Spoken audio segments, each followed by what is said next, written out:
House the जोश, house the जोश। तो दोस्तों सबसे पहले तो ये बताओ कि जोश कैसा है, जोश हाई है कि नहीं है। अगर जोश हाई नहीं रहा तो दिक्कत हो जाएगी, क्योंकि दिक्कतें ज़िंदगी में बहुत आती हैं, पर आप लोगों को जोश अपना हाई रख के चलना है। तो ये जो स्टार्टिंग में वीडियो आप लोगों को मैंने दिखाई है, इसके पीछे पर्पज़ है क्योंकि एक इंसिडेंट मेरे सामने आया भी 2 दिन पहले। एक बच्चा साइकिल पे जा रहा था और वो साइकिल पे जाते जाते, उस टाइम पर मैं कैब में था, तो बराबर में साइकिल पे जा रहा था, उसके साथ में उसका दोस्त भी जा रहा था। तो उसने क्या किया, उसको लात मारने की कोशिश करी और खुद गिरा, और गिरने के बाद में उसका जो पैर है वो पीछे से और ऑटो आ रहा था, ऑटो के नीचे उसका पैर आ गया और पैर कुचला गया। ये इंसिडेंट कई बार आप लोगों ने आसपास में देखा होगा। स्टंट मारने की कोशिश करते हैं, हाथ छोड़कर सड़क पर साइकिल चलाना, बाइक चलाना, और ये सारी चीज़ें यार मूवीज़ और सर्कस में अच्छी लगती है, पर इन रियलिटी जब हम लोग ऐसा करते हैं तो कई बार अपनी ज़िंदगी के साथ में कुछ ऐसा कर बैठते हैं कि उसकी भरपाई फिर पूरी ज़िंदगी नहीं होती है। तो कोशिश करो कि ज़िंदगी में कुछ भी ऐसी चीज़ हो तो आप लोग उसको अंडरस्टैंड करो और कोशिश करो कि कभी भी इस तरह की हरकतें न हो ज़िंदगी में, ठीक है। तो ये बेसिक चीज़ है जो कि आप लोगों को ध्यान रखनी है, और कोई कर भी रहा है बच्चा तो उसको समझाना है, ठीक है। बाकी आज का दिन डिसाइड कर लिया कैसे निचोड़ने वाले हो, कैसे लेकर चलने वाले हो। हाँ, आप लोगों को डेली टारगेट बनाना पड़ेगा, बोरिंग है पर करना पड़ेगा यार, ठीक है। डेली आप लोगों को टाइम पर उठना पड़ेगा, डेली एक्सरसाइज करनी पड़ेगी, डेली आप लोगों को बेसिकली गुनगुना पानी पीना पड़ेगा, डेली आप लोगों को अपना कंप्लीट शेड्यूल फॉलो करना पड़ेगा। ये बोरिंग है पर करना पड़ेगा, और डेली ये वीडियो लाइक करना पड़ेगा। ऐसा कुछ है क्या? ऐसा कुछ नहीं है, ठीक है। वो आप लोग की इच्छा के ऊपर डिपेंड करता है। इंपॉर्टेंट बात क्या है यहाँ पर, अभी इंपॉर्टेंट बात यहाँ पर ये है कि ये जो वीडियो है थोड़ा सा आप लोगों को लेट देखने को मिलेगा, मॉर्निंग में जो देखते हैं टाइम पर। क्यों? क्योंकि ये देखो, इसको ऑलरेडी मैंने क्या कर लिया था, इसको ऑलरेडी मैं डिस्कस कर चुका हूँ बहुत सारी बातें आप लोगों से। पर लेकिन हुआ क्या, हुआ ये कि यहाँ पर मैंने देखा इसके अंदर वॉइस ही नहीं है स्टार्टिंग में काफ़ी एरिया में। तो ये मुझे बड़ा लगा, मैंने कहा यार ये तो क्या कर दिया, मतलब यानी एक तरीके से काम करने के बाद में जब ऐसा लगता है कि मैंने कहा यार डिस्कस क्या किया, सब कुछ रहे। तो यहाँ पर आप लोग देखते हैं, तो जो भी मैं डिस्कस करूँगा तो वहाँ पर कुछ कुछ लिखा होगा, ठीक है। तो बेसिकली थोड़ा सा मैनेज कर लेना, क्योंकि ये स्टार्टिंग में चीज़ें जो देखने को मिली, मतलब एकदम मेरा, फिर मैंने कहा क्या किया जाए, वीडियो भी लेट हो जाएगी। तो ये सारी चीज़, हालांकि लास्ट के जो आर्टिकल हैं मैंने उनमें से काफ़ी में से हटा दिया है, पर थोड़ा सा बच गया, इसको आप लोग मैनेज कर लेना, ठीक है। तो काफ़ी शानदार डिस्कशन रहेगा, अच्छे से आप लोग इसको एंजॉय करोगे, और वैसे मुझे पेन चलाना नहीं पड़ेगा, मेरा काम कम हो गया, ठीक है। बहुत ही इंपॉर्टेंट बात बोली गई यार, इसके ऊपर तो मैंने स्टोरी भी सुनाई थी, बहुत लंबी, एक छोटी मतलब एक प्यारी सी स्टोरी सुनाई थी, अपने दोस्त की स्टोरी थी, अब फिर से सुनाता हूँ, ठीक है। बोला गया कि if you don't separate your self from your distraction will separate you from your goals and the life you want. आप लोग नॉर्मली क्या देखते हो ज़िंदगी में, आप लोग जो चाहते हो ना करना, अगर वो आप लोग उस टाइम पर नहीं कर पाते हो तो फिर ज़िंदगी में आप लोग आगे जाके पछताते हो। और वही बात आती है कि फिर पछताए क्या करें जब चिड़िया चुग गई खेत, टाइम निकल गया जो उस टाइम पर होना था। और इन रियलिटी ये जो चांस आप लोगों को मिले हैं एग्जाम के लिए, अगर ये निकल गए तो फिर तो कोई आप लोगों के पास में सोचने समझने की बात है नहीं ना। जी लो अब ज़िंदगी जैसे जीनी है, जा सिमरन जी ले अपनी ज़िंदगी, अब क्या करेगी। तो वही बातें हैं यहाँ पर। इन रियलिटी यही होता है, अक्सर आप लोगों ने लाइफ में ये चीज़ें देखी होंगी, तो इनको आप लोगों को ढंग से लेकर चलना पड़ेगा, ठीक है। अगर नहीं चलोगे तो दिक्कतें फिर निकल कर आएंगी, तो आप लोगों को ये चीज़ें समझनी भी पड़ेंगी। हुआ क्या, मैंने स्टोरी जो सुनाई थी वो ये थी कि मेरा एक फ्रेंड है, मतलब अभी बनाया नया नया, तो वो जो दोस्त है वो बेसिकली 4 साल तक लगभग जो है एक ऐसे रूममेट के साथ में रहा, जो रूममेट जो है उसको बिल्कुल पसंद नहीं करता था और वो उसको पसंद नहीं करता था, पर फिर भी एक साथ में रहे। आप लोग बोलोगे क्यों? क्योंकि जब उन्होंने कॉलेज में एडमिशन लिया, किसी ने उसको ये बोल दिया था कि तुम दोनों भाई जैसे लगते हो, और अक्सर लोग जो हैं 4th ईयर तक आते आते जो है एक दूसरे के दुश्मन बन जाते हैं, तुम दोनों मत बनना, तुम्हारी दोस्ती बड़ी अच्छी है। ये एक छोटा सा सेंटेंस उसको एक इंसान के साथ में 4 साल बांधे रखा। समझ रहे हैं आप लोग? अक्सर इंसान जो है वो नो नहीं बोल पाते हैं, और ये मेरे अंदर ही बहुत बड़ी प्रॉब्लम थी। मतलब मुझे लगता था यार नो बोलूँगा, अगर कुछ बोल रहा है सामने वाला तो मतलब ऐसा लगता था कि यार ये बुरा मान जाएगा फालतू में, ठीक है। पर इन रियलिटी ये चीज़ें स्कूल के अंदर सिखानी चाहिए, ये चीज़ें पेरेंट्स को सिखानी चाहिए बच्चों को, कि सबसे ज़्यादा इंपॉर्टेंट अपना करियर है और अपनी हेल्थ है। अपने ऊपर फोकस देना, अपने परिवार के ऊपर फोकस देना, ये सबसे ज़्यादा इंपॉर्टेंट है, ना कि इन सब चीज़ों के ऊपर फोकस देना कि हाँ तुम भाईचारा निभा रहे हो और वो आप लोगों की ज़िंदगी बदतर किए हुए है।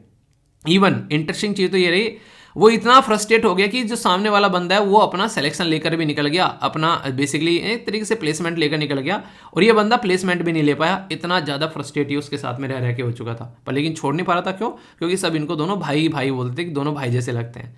तो ये सिचुएशन यार आप लोग समझ सकते हो, बहुत सारे लोग ऐसे होते हैं सोसाइटी में जो कि नो नहीं बोल पाते हैं और अपना करियर भी बर्बाद करके बैठ जाते हैं। रूममेट फंस गया कोई ऐसा, उसको नो नहीं बोल पा रहे।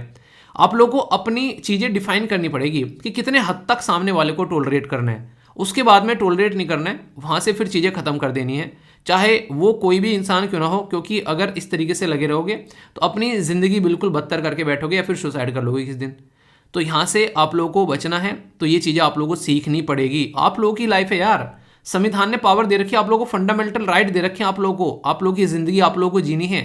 ये तो एक तरीके से स्लेवपंथी हो गई, जो अभी मैंने आप लोगों से आर्टिकल डिस्कस करूँगा, ये तो वही बात होगी स्लेव वाली। जैसे कि आप लोग देखते हैं यहाँ पर अबोलिशन ऑफ स्लेवरी के बारे में बात की थी मैंने, तो यहाँ पर एक मूवी है 12 ईयर ऑफ स्लेव, देखना, इसको रो दोगे देखकर, इतनी बुरी मूवी है। यहाँ पर इनडायरेक्ट वे में तो स्लेव बन गए ना, आप लोग कुछ बोल ही नहीं पा रहे हो सामने वाले को।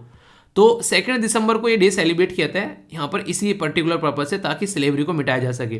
तो आप लोग भी अपने माइंड की स्लेवरी मिटानी है और अपनी ज़िंदगी में अपने करियर पर आप लोगों को फोकस करना है। आई होप कि ये चीज़ें आप लोग समझ रहे होंगे, ठीक है।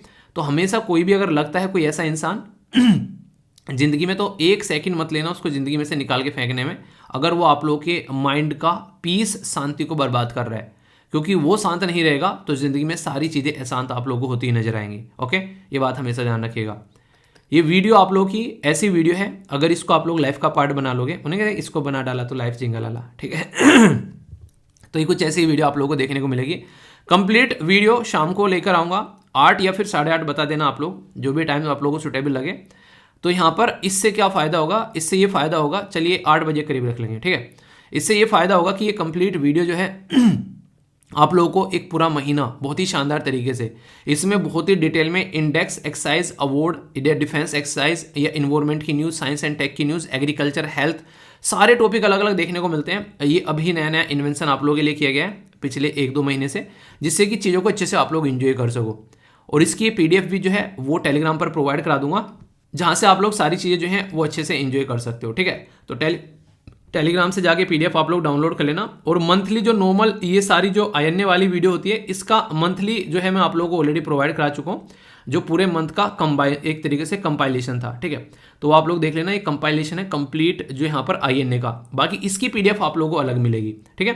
तो आंसर राइटिंग के लिए यहाँ पर ये वाला ग्रुप आप लोग ज्वाइन कर सकते हैं, जो बच्चे आंसर दे रहे हैं उनके आंसर रिव्यू कर सकते हैं और अपने आंसर भी एक दूसरे के साथ में शेयर कर सकते हैं, ठीक है। तो बहुत सारे बच्चे रेगुलरली आप लोग देखो बहुत ही प्यारे प्यारे आंसर दे रहे हैं। एटलीस्ट 2 आंसर आप लोग रिव्यू कर लिया करो, 2 या 3 भी कर सकते हो, 2 तो कम से कम करने ही करने हैं, ठीक है। तो ये बात आप लोग ध्यान रखिएगा, बहुत कुछ सीखने को मिलेगा जब आप लोग पार्टिसिपेट करोगे तो। ओके, इंपॉर्टेंट पर्सनैलिटी है, बताइए पर्सनैलिटी कौन है। हालांकि मतलब ऐसा शायद ही कोई होगा, कोई इनके बारे में नहीं जानता होगा। जो स्टैचू बनी है इनके नाम की गुजरात के अंदर में, उसकी कितनी बेसिकली आप लोगों को बताना है, हाइट है एक तो ये बताना है, और किसके द्वारा वो डिज़ाइन की गई थी ये आप लोगों को बताना है, ठीक है। देखता हूँ कौन बताता है। इसी के साथ में यहाँ पर जो डे डिस्कस किया था मैंने, ये था स्लेवरी के बारे में, काफ़ी इंपॉर्टेंट है। यहाँ पर बेसिकली पार्ट 3 के अंदर आप लोगों को देखने को मिलेगा आर्टिकल 12 से लेकर आर्टिकल 35 तक का 2 आर्टिकल है इसके अंदर में, 23वां आर्टिकल और 24वां आर्टिकल। जो आर्टिकल 23 है वो मेनली इसी के बारे में बात करता है कि कैसे इसको ख़त्म करना है, कैसे यहाँ पर दास प्रथा या फिर फोर्स लेबर, ये सारी चीज़ें। आर्टिकल 24 किसके बारे में है ये आप लोगों को बताना है, जो कि काफ़ी इंपॉर्टेंट है। आज की डेट में भी मॉडर्न स्लेवरी देखने को मिलती है, 40 मिलियन के करीब लोग जो हैं वर्ल्ड में इस पर्टिकुलर चीज़ का शिकार हैं। तो इसके ऊपर काम करना काफ़ी ज़्यादा जरूरी है ताकि सिचुएशन को हैंडल किया जा सके। ह्यूमन को ह्यूमन नहीं जानवर बना देती है ये, जैसे जैसे कुत्ता लेकर आ गए घर में बांध के रख रखा है। देखो आप लोग खुद ही, जैसे भैंस लेकर आते हो दूध पीते हो, उसको घर पे खोर पे बांधे रखते हो, ठीक है, एक गले में पट्टा डाल के, गले में संकल डाल के, वो वहीं रहती है बेचारी। वहाँ से थोड़ा सा इधर बैठ बांध दिया उसको, वहाँ खड़ी रहेगी पूरे दिन, वहाँ से थोड़ा सा इधर बांध दिया दूसरी जगह, वहाँ पे खड़ी रहेगी। और कई जगह तो तबेलों में रहती है, उनको वहाँ पर इधर उधर बांधने का उनको वो भी नहीं मिलता है। सोचो उनकी ज़िंदगी इतनी बदतर कर दी जाती है कि उनको खाना और पानी मिल जाए अगर, तो वही उनको लगता है कि बस ज़िंदगी बहुत अच्छी है, कम से कम टाइम पे खाना और पानी मिल रहा है। तो ये है रियलिटी स्लेवरी की। तो आप लोग समझ सकते हैं, अब इससे अंदाजा आप लोग लगा सकते हैं कि मैं क्या बोलना चाह रहा हूँ। ओके, इसी के साथ में यहाँ पर वर्ल्ड कंप्यूटर लिटरेसी डे है आप लोगों के सामने। कंप्यूटर एक ऐसी चीज़ है जो लाइफ का पार्ट होनी चाहिए, आपको खुद भी सीखना है और अपने बुजुर्ग जो हैं अगर वो सीखना चाहते हो तो उनको भी सिखाना है, और इसके बिना ज़िंदगी नहीं चलेगी आगे, आप लोग ये बोल सकते हो। एक मोबाइल भी कंप्यूटर बन गया है, पर इतना ही बड़ा डिस्ट्रैक्शन भी है। चीज़ें इतनी आसान होती है ना, उतनी मुश्किल भी होती चली जाती हैं। पहले किसी के पास में मोबाइल नहीं था, डिस्ट्रैक्शन नहीं था, अभी मोबाइल है, उसके फायदे भी हैं तो इतना ही बड़ा डिस्ट्रैक्शन भी है। पूरा दिन कहाँ चला जाता है, 2-2 घंटे कहाँ चले जाते हैं पता ही नहीं चलता यार, ऐसे निकल जाते हैं। तो ये अपने आप को मैनेज करना भी सीखना पड़ेगा। अगर नई चीज़ें आती हैं तो उसके साथ में मैनेज करना आना चाहिए। साइकिल चलानी है, मोटरसाइकिल चलानी है, कार चलानी है, तो पता भी चलना होना चाहिए कि चलानी कैसे है, सड़क पर कैसे मैनेज करना है। दूसरे को मारोगे वरना अपना आप भी मरोगे। यही मोबाइल करता है। आप लोग अपनी ज़िंदगी बर्बाद कर रहे हो बहुत ही बदतर तरीके से, अगर इसको मैनेज नहीं कर रहे हो, उसको ज़िंदगी में से निकाल के नहीं फेंक रहे हो। आप लोग किसी का भी फ़ोन आ जाए किसी भी टाइम उठा लेते हो। कई सारे ऐसे बच्चे जो एक तरीके से फ़ोन पे लगे रहते हैं बहुत लंबे समय तक। आप लोगों को लगता है कि ये रियलिटी में वर्थ इट है। आप लोग इसको देखो, एक मिनट सोचो इसके बारे में। तो ये ज़िंदगी आप लोगों को आपकी सुधारनी पड़ेगी। पोल्यूशन के बारे में बात की जा रही है। 2 दिसंबर को ये डे सेलिब्रेट किया जाता है और यहाँ पर पोल्यूशन को कैसे मिटाना है उसके बारे में बातें की जाती है। तो काफ़ी इंपॉर्टेंट है ये, आप लोगों को पता होना चाहिए। पोल्यूशन जो है आज के डेट में हवा, पानी, धरती, ये सारी चीज़ें पोल्यूट हो रही हैं आज के डेट में। ये हर एक लेवल का पोल्यूशन कितने सारे लोगों की जान जा रहा है, ये मैंने आर्टिकल भी आप लोगों से डिस्कस किया था। कहीं भी थोड़ा सा भी रोल प्ले कर सकते हो ना इसको मिटाने में, तो जरूर करना। भोपाल गैस त्रासदी के बारे में आप लोगों को पता है किस साल में हुई थी बताना, और ये काफ़ी बड़ी त्रासदी है अपने ही आप में, तो ये आप लोग समझ सकते हैं। पार्टिसिपेट जरूर किया करो, जो भी क्वेश्चन पूछता हूँ उनके आंसर दिया करो, ठीक है। बहुत सारे बच्चे ऐसे हैं जिनको शर्म आती है पार्टिसिपेट करने में भी। जिसने करी शर्म उसके फुट्टे करम, ये बात बोली थी ना मैंने। अगर ज़िंदगी में आप लोग शर्माते रहोगे कुछ नहीं सीखोगे, क्योंकि माँ बाप के जो बेसिकली एक तरीके, माँ के पेट से सीख के कोई नहीं आता, माँ बाप बोल रहा माँ के पेट से सीख के कोई नहीं आता है। इसी दुनिया में आके सारी चीज़ें आप लोगों को सीखनी है। तो अगर उसको सीखने से आप लोग डरोगे, बचोगे, तो फिर कैसे आगे बढ़ोगे। तो इसलिए कोशिश करो कि चीज़ें सीखो, पार्टिसिपेट करो उसमें। सोचो आप लोग यहाँ पर 70-80 हज़ार लोग वीडियो देखते हैं और ओनली 1000-2000 के करीब लोग पार्टिसिपेट करते हैं। आधे ये कहते हैं सर शर्म आती है, अगर गलत हो गया तो क्या होगा। अरे कौन से यार यहाँ पर धनुर्धर बैठे हैं नीचे कि सबको सब कुछ पता है। पार्टिसिपेट करना है, ये बात मैं आप लोगों को बोल रहा हूँ फिर से। तो ध्यान रखिएगा, कोताही नहीं बरतनी है, ठीक है। ये चीज़ जरूर करिए, ठीक है। गुजरात के अंदर इलेक्शन 62% वोट फर्स्ट डे में देखने को मिला यहाँ पर फर्स्ट फेज में। सेकंड फेज जो होगा वो 5 को आप लोगों को देखने को मिलेगा, और फिर काउंटिंग जो होगी वो 8 को देखने को मिलेगी। तो कैसा रहा ये फर्स्ट फेज, आप लोगों ने कैसे एंजॉय किया। खूब शानदार तरीके से अपने जो वोटिंग राइट है वो आप लोगों को यूज़ करना है, ठीक है। तो ये ध्यान रखिएगा, क्योंकि ये अधिकार आप लोगों को दिए गए हैं, तो ये आप लोगों के अधिकार हैं। इनका इस्तेमाल करना आप लोगों के पास में होना चाहिए। उन्हें कहते हैं कि इंसान के पास में जो चीज़ें होती हैं, कई बार इंसान जो है उनसे खुश नहीं है, वो इस चीज़ से दुखी है कि दूसरे के पास में क्या क्या है। अपने पास भी देखो बहुत सारी चीज़ें हैं आप लोगों के पास में, ठीक है। जीएसटी रेवेन्यू के बारे में यहाँ पर बात की जा रही है, ये काफ़ी इंपॉर्टेंट है। खासकर अगर बात करें जीएसटी का बेसिक इन्फॉर्मेशन, जो कि मैंने आप लोगों से डिस्कस भी किया था, तो ये कम से कम आप लोगों को इसके बारे में पता होना चाहिए। कोई कन्फ्यूजन नहीं होना चाहिए। बेसिक इन्फॉर्मेशन, कौन सा संविधान में संशोधन करके इसको लाया गया था, कौन कौन से आर्टिकल है, बताइए कौन कौन से हैं, अभी डिस्कस किया था आप लोगों से, ठीक है। तो डाउट नहीं होना चाहिए। हमारी कंट्री में जो जीएसटी है, वो जीएसटी जब कलेक्शन होता है तो देखा जाता है पहले महीने का कितना था, अब के महीने का कितना हुआ है। और ये एक तरीका इनडायरेक्ट टैक्स है। आप लोग होटल में जाते हो तो आप लोग टैक्स देते हो, आप लोग बाहर खाना खाने जाते हो तो टैक्स देते हो, इंटरनेट रिचार्ज करवाते हो तो टैक्स देते हो। ये सारा वो टैक्स है जो कि इनडायरेक्ट टैक्स आप लोग पे कर रहे हो। तो आप लोग भी टैक्स पे कर रहे हो, ऐसा नहीं कि जॉब लगने के बाद ही टैक्स पे करोगे। ऑलरेडी आप लोग टैक्स पेइंग कैपेसिटी में हो और आप लोग पे कर रहे हो। तो ये बात आप लोग याद रखिएगा। तो इसलिए आप लोगों को पता भी होना चाहिए कि इसके बारे में, इसको कैसे कैसे यूटिलाइज किया जा रहा है और क्या क्या चीज़ें हैं। कन्फ्यूजन हो तो उसको दूर करना है, ठीक है। तो काफ़ी इंपॉर्टेंट है, कोई भी कन्फ्यूजन इसको लेकर आप लोगों के माइंड में नहीं होना चाहिए। और इसी के साथ में देखिए एक और इम्पोर्टेंट बात, जो शाम को जो वीडियो आएगी यहाँ पर, ये इस वीडियो का आप लोगों को ऐसा नहीं कि अगर आप लोगों ने पहली बार करंट अफेयर देख रहे हो तो एक बार देखकर ही काम हो जाए, क्योंकि इतना सारा डेटा उसके अंदर होता है जिसकी कुछ हद नहीं है। तो उसको 1-2 बार रिवाइज भी कर लेना है अगर आप लोग लंबे समय तक चीज़ों को याद रखना चाहते हो तो, ठीक है। तो ये जरूरी है। ये आर्टिकल एक काफ़ी इंपॉर्टेंट आर्टिकल आप लोग बोल सकते हो। आप लोगों को पता है हर एक इंसान के अधिकार होते हैं, पर लेकिन इन रियलिटी जो पर्सनैलिटी होते हैं, जो पब्लिक फिगर होती है, इनके थोड़े से ज़्यादा अधिकार होते हैं। अगर बात की जाए ज़्यादा अधिकार इस सेंस में नहीं कि उनको ज़्यादा अधिकार मिले हुए, मतलब उनको लाइफ को लेकर कुछ चीज़ें होती हैं। जैसे कि अभी मैंने एक आर्टिकल आप लोगों से डिस्कस किया था पीवी सिंधु जी के बारे में। पीवी सिंधु जी ने 50 से भी ज़्यादा ऐसी कंपनी हैं जिनके खिलाफ केस किया था कोर्ट के अंदर में। क्यों? क्योंकि वो उनकी पिक्चर यूज़ कर रही थी अपना प्रोडक्ट को एडवर्टाइज करने के लिए। मतलब क्या है?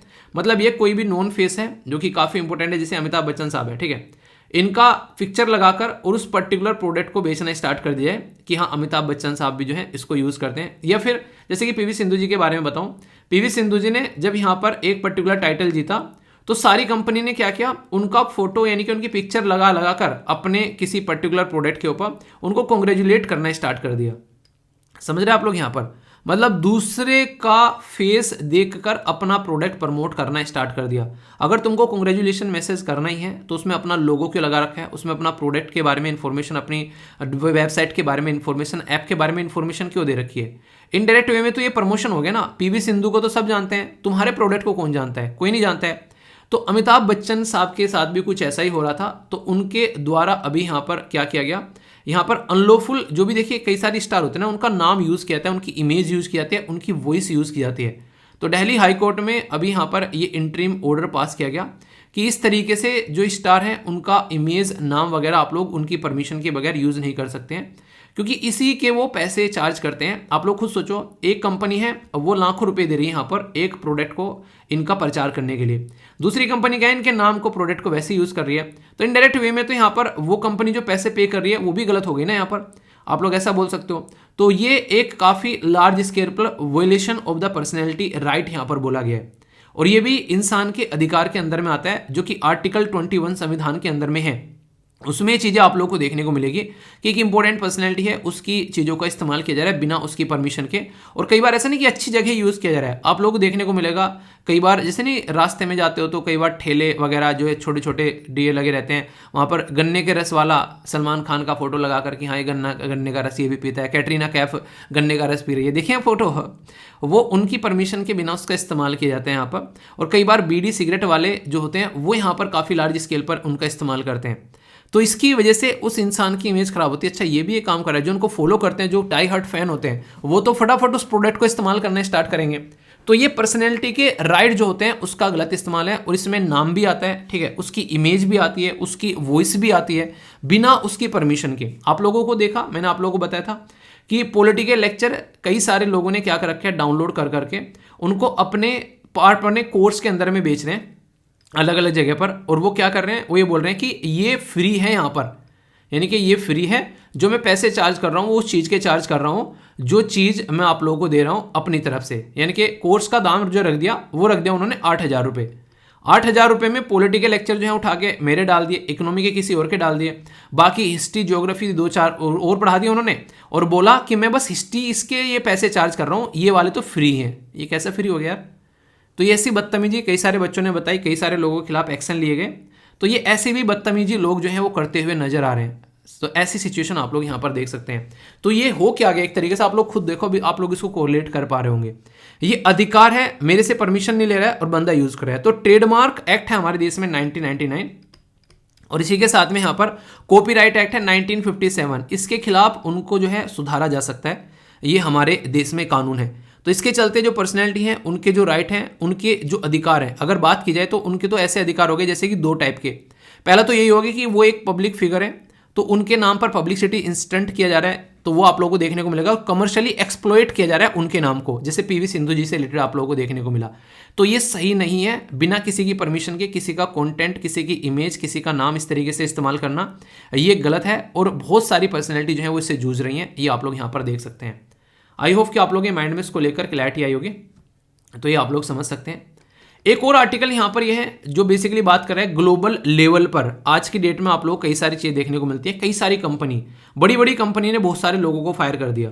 इवन हमारे देश में भी आप लोगों को देखने को मिलेगा बड़ी बड़ी कंपनी। इवन अगर बात करें अमेजन हो गया, फेसबुक हो गया, ट्विटर हो गया, ट्विटर पे तो अभी बाढ़ लगी हुई थी ना, मतलब फायर कर दिया बहुत सारे लोगों को। ये अभी यहाँ पर ये आज की डेट में कंडीशन काफ़ी ज़्यादा खराब हो रही है, खासकर अपनी अगर एडुटेक कंपनी के बारे में बात करें, बड़ी बड़ी जो स्टार्टअप नए नए स्टार्ट हुए थे, उन्होंने बहुत सारे लोगों को फायर कर दिया। क्यों? क्योंकि लोगों ने कोविड-19 के टाइम पर भर भर कर ऑनलाइन चीज़ें जो हैं वो खरीदी, पर लेकिन कई सारे लोग जो हैं अभी भी उसके साथ में कंफर्टेबल फील नहीं करते हैं। उनको लगता है कि क्लास रूम में बैठकर ही पढ़ाई होती है, ऑनलाइन नहीं हो पाती है। हालांकि ये आप लोग के ऊपर डिपेंड करता है कि आप लोग कितने डिसिप्लिन है, ठीक है। अगर डिसिप्लिन है तो ऐसे भी लोग हैं जिन्होंने अच्छे से अपने एग्जाम क्लियर किए हैं, पर अक्सर लोग डिसिप्लिन नहीं होते हैं, तो वो उस डिसिप्लिन के चलते भी यहाँ पर कई बार क्या करते हैं, उनको लगता है कि कोई सामने बैठेगा पकड़कर तो ही चीज़ सुधरेंगी। एक दोस्त था, उसका मुझे अभी भी डायलॉग याद है कह रहा है कि यार जब तक मम्मी पापा सर पे नहीं बैठते ना, अगर तब तक पढ़ने का मन ही नहीं करता है, ठीक है तो ये सिचुएशन भी आप लोग यहाँ पर देख सकते हैं। तो ज़रूरी है कि आप लोग अपने आप को मैनेज करना सीखें। अगर मैनेज करना नहीं सीखेंगे तो बहुत सारी ऐसी दिक्कतें भी आप लोगों को मिलती हुई नजर आएंगी। तो अभी बहुत सारी कंपनी ने लोगों को फायर किया यहाँ पर। तो यहाँ पर सितंबर के महीने में भी लगभग ये बोला गया, सितंबर अक्टूबर के महीने में लगभग 60,000 के करीब लोगों को फायर कर दिया गया। ऐसी एडुटेक कंपनी कर रही है, बहुत सारे लोगों को फायर कर रही है हमारे देश के अंदर में भी। तो यहाँ से सवाल ये निकल कर आता है कि क्या ये चीज़ें पॉसिबल हैं। इवन बाइजू जो कंपनी है उसके ऊपर केस चल रहा है, केरला के अंदर में केस चला था यहाँ पर कि किस तरीके से आपने इसको फायर कर दिया, किस बेसिस पर फायर कर दिया। कंपनी जब डूबने स्टार्ट हो जाती है तो फिर वो लोगों को फायर करना स्टार्ट कर देती है। तो प्राइवेट सेक्टर में देखने को मिलता है, इसलिए लोग जो है वो गवर्नमेंट के दामाद बनना पसंद करते हैं, नहीं गवर्नमेंट जॉब पर जाना पसंद करते हैं, गवर्नमेंट जॉब की तरफ को अट्रैक्ट होते हैं क्योंकि वहाँ पर सिक्योरिटी मिलती है। तो ये चीज़ें आप लोग अंडरस्टैंड कर सकते हैं। और ये रिसेशन की वजह से देखने को मिल रहा है। आज के दिन में आप लोगों को पता है वर्ल्ड वाइड कितनी बुरी कंडीशन है, इन्फ्लेशन बढ़ रहा है, इसकी वजह से रिसेशन यानी कि मंदी आ रही है। बहुत सारी चीज़ें ऐसी हैं जो सही डायरेक्शन में नहीं चल पा रही है। तो ग्लोबल लेवल पर ये काम करना पड़ रहा है कंपनीज को, जिसकी वजह से वो अपना रिवेन्यू सेव कर पा रही हैं, अपनी स्टेबिलिटी थोड़ी ला पा रही हैं, वरना उनके वांदे लग जाने हैं। वो कंडीशन आप लोग यहाँ पर देख सकते हैं। तो इसकी वजह से कंडीशन यहाँ पर निकल कर आ रही है। ठीक है, तो ये सिचुएशन आप लोग समझ सकते हैं। तो इनकी मजबूरी बन गई है, ऐसा आप लोग यहाँ पर बोल सकते हो। तो ये मजबूरी का नाम है, मजबूरी का नाम महात्मा गांधी, तो वो आप लोगों ने शब्द सुना होगा। तो ये यहाँ पर ये इनकी मजबूरी बन गई है, जिसकी वजह से सिचुएशन निकल कर आ रही है। पर लेकिन जिन लोगों की जॉब जा रही है उनकी तो ज़िंदगी बदतर हो जा रही है। तो ये चीज़ें आप लोग समझ सकते हैं। तो यहाँ पर काफ़ी बुरी कंडीशन यहाँ पर देखने को मिल रही है। बहुत सारे लोगों की जॉब गई रिसेंटली। अभी बाइजू में काम करते थे 2-3 जानने वाले, उनकी बेसिकली जॉब निकली। और भी कई जगह यहाँ पर काम कर रहे थे, 2-3 इधर उधर कई सारी कंपनी में काम कर रहे थे, उनकी जॉब निकली। तो बोल रहे थे न, मैं ये बाजू वाला क्यों बोल रहा हूँ, क्योंकि मेरे पास में भी आगे बुकी आपके चैनल पर पढ़ा लेके हम इस तरीके से बोला गया था। तो वो सारी चीज़ें आप लोग देखते हैं। मैंने कहा मेरे पास में मतलब मैं क्या ही बोलूँ, मैंने क्या ही मतलब मैं आपको दे पाऊँगा, क्योंकि मेरे पास में कुछ ऐसा नहीं, प्रोडक्ट बेच रहा हूँ मैं यहाँ पे। तो फिर कंडीशन तो खराब हो जाती है कई बार। इस तरीके से आप लोग देख सकते हैं। तो ज़रूरी है एक बैलेंस बनाना।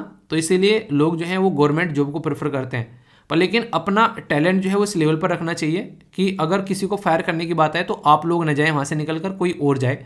हमेशा मैक्सिमम उन्हीं लोगों को फायर किया जाता है जो कहीं ना कहीं लापरवाही भी बरतते हुए नजर आते हैं अपने काम को लेकर। ये चीज़ भी आप लोगों ने नोटिस की होगी। जो काम का आदमी है, जिसके ऊपर चीज़ें टिकी हुई हैं, उस इंसान को कभी लोग फायर नहीं करेंगे। तो ये बात भी आप लोग ध्यान रख सकते हैं, है कि नहीं। आप लोग की क्या राय है जरूर बताइएगा। ओके, क्या कोई ऐसा भी है जिसने अब तक आधार कार्ड नहीं बनवाया है? बनवाया नहीं तो बनवा लो, वरना पता चला ऐसे ही काम हो गया जैसे इलेक्शन में कोई और वोट डाल के चला जाता है अपने नाम के, पता चला यहाँ पे आधार कार्ड कोई और बनवा के ले गया अपने नाम का। हालांकि ऐसा कुछ होता नहीं है। पर इंपॉर्टेंट चीज़ ये तो है, ये तो माननी पड़ेगी आप लोगों को कि आधार कार्ड में जो पिक्चर आती है, मेरी ऐसी पिक्चर है कि मेरे घर वाले भी पहचानने से मना कर देंगे, बोलेंगे ये कौन है, हमारा बच्चा नहीं है। टाइम लगेगा उसको अपडेट कराऊंगा। चलिए, जो भी है, बहुत ही इंपॉर्टेंट ये न्यूज़ रहने वाली है जिसके बारे में आप लोगों को पता होना चाहिए।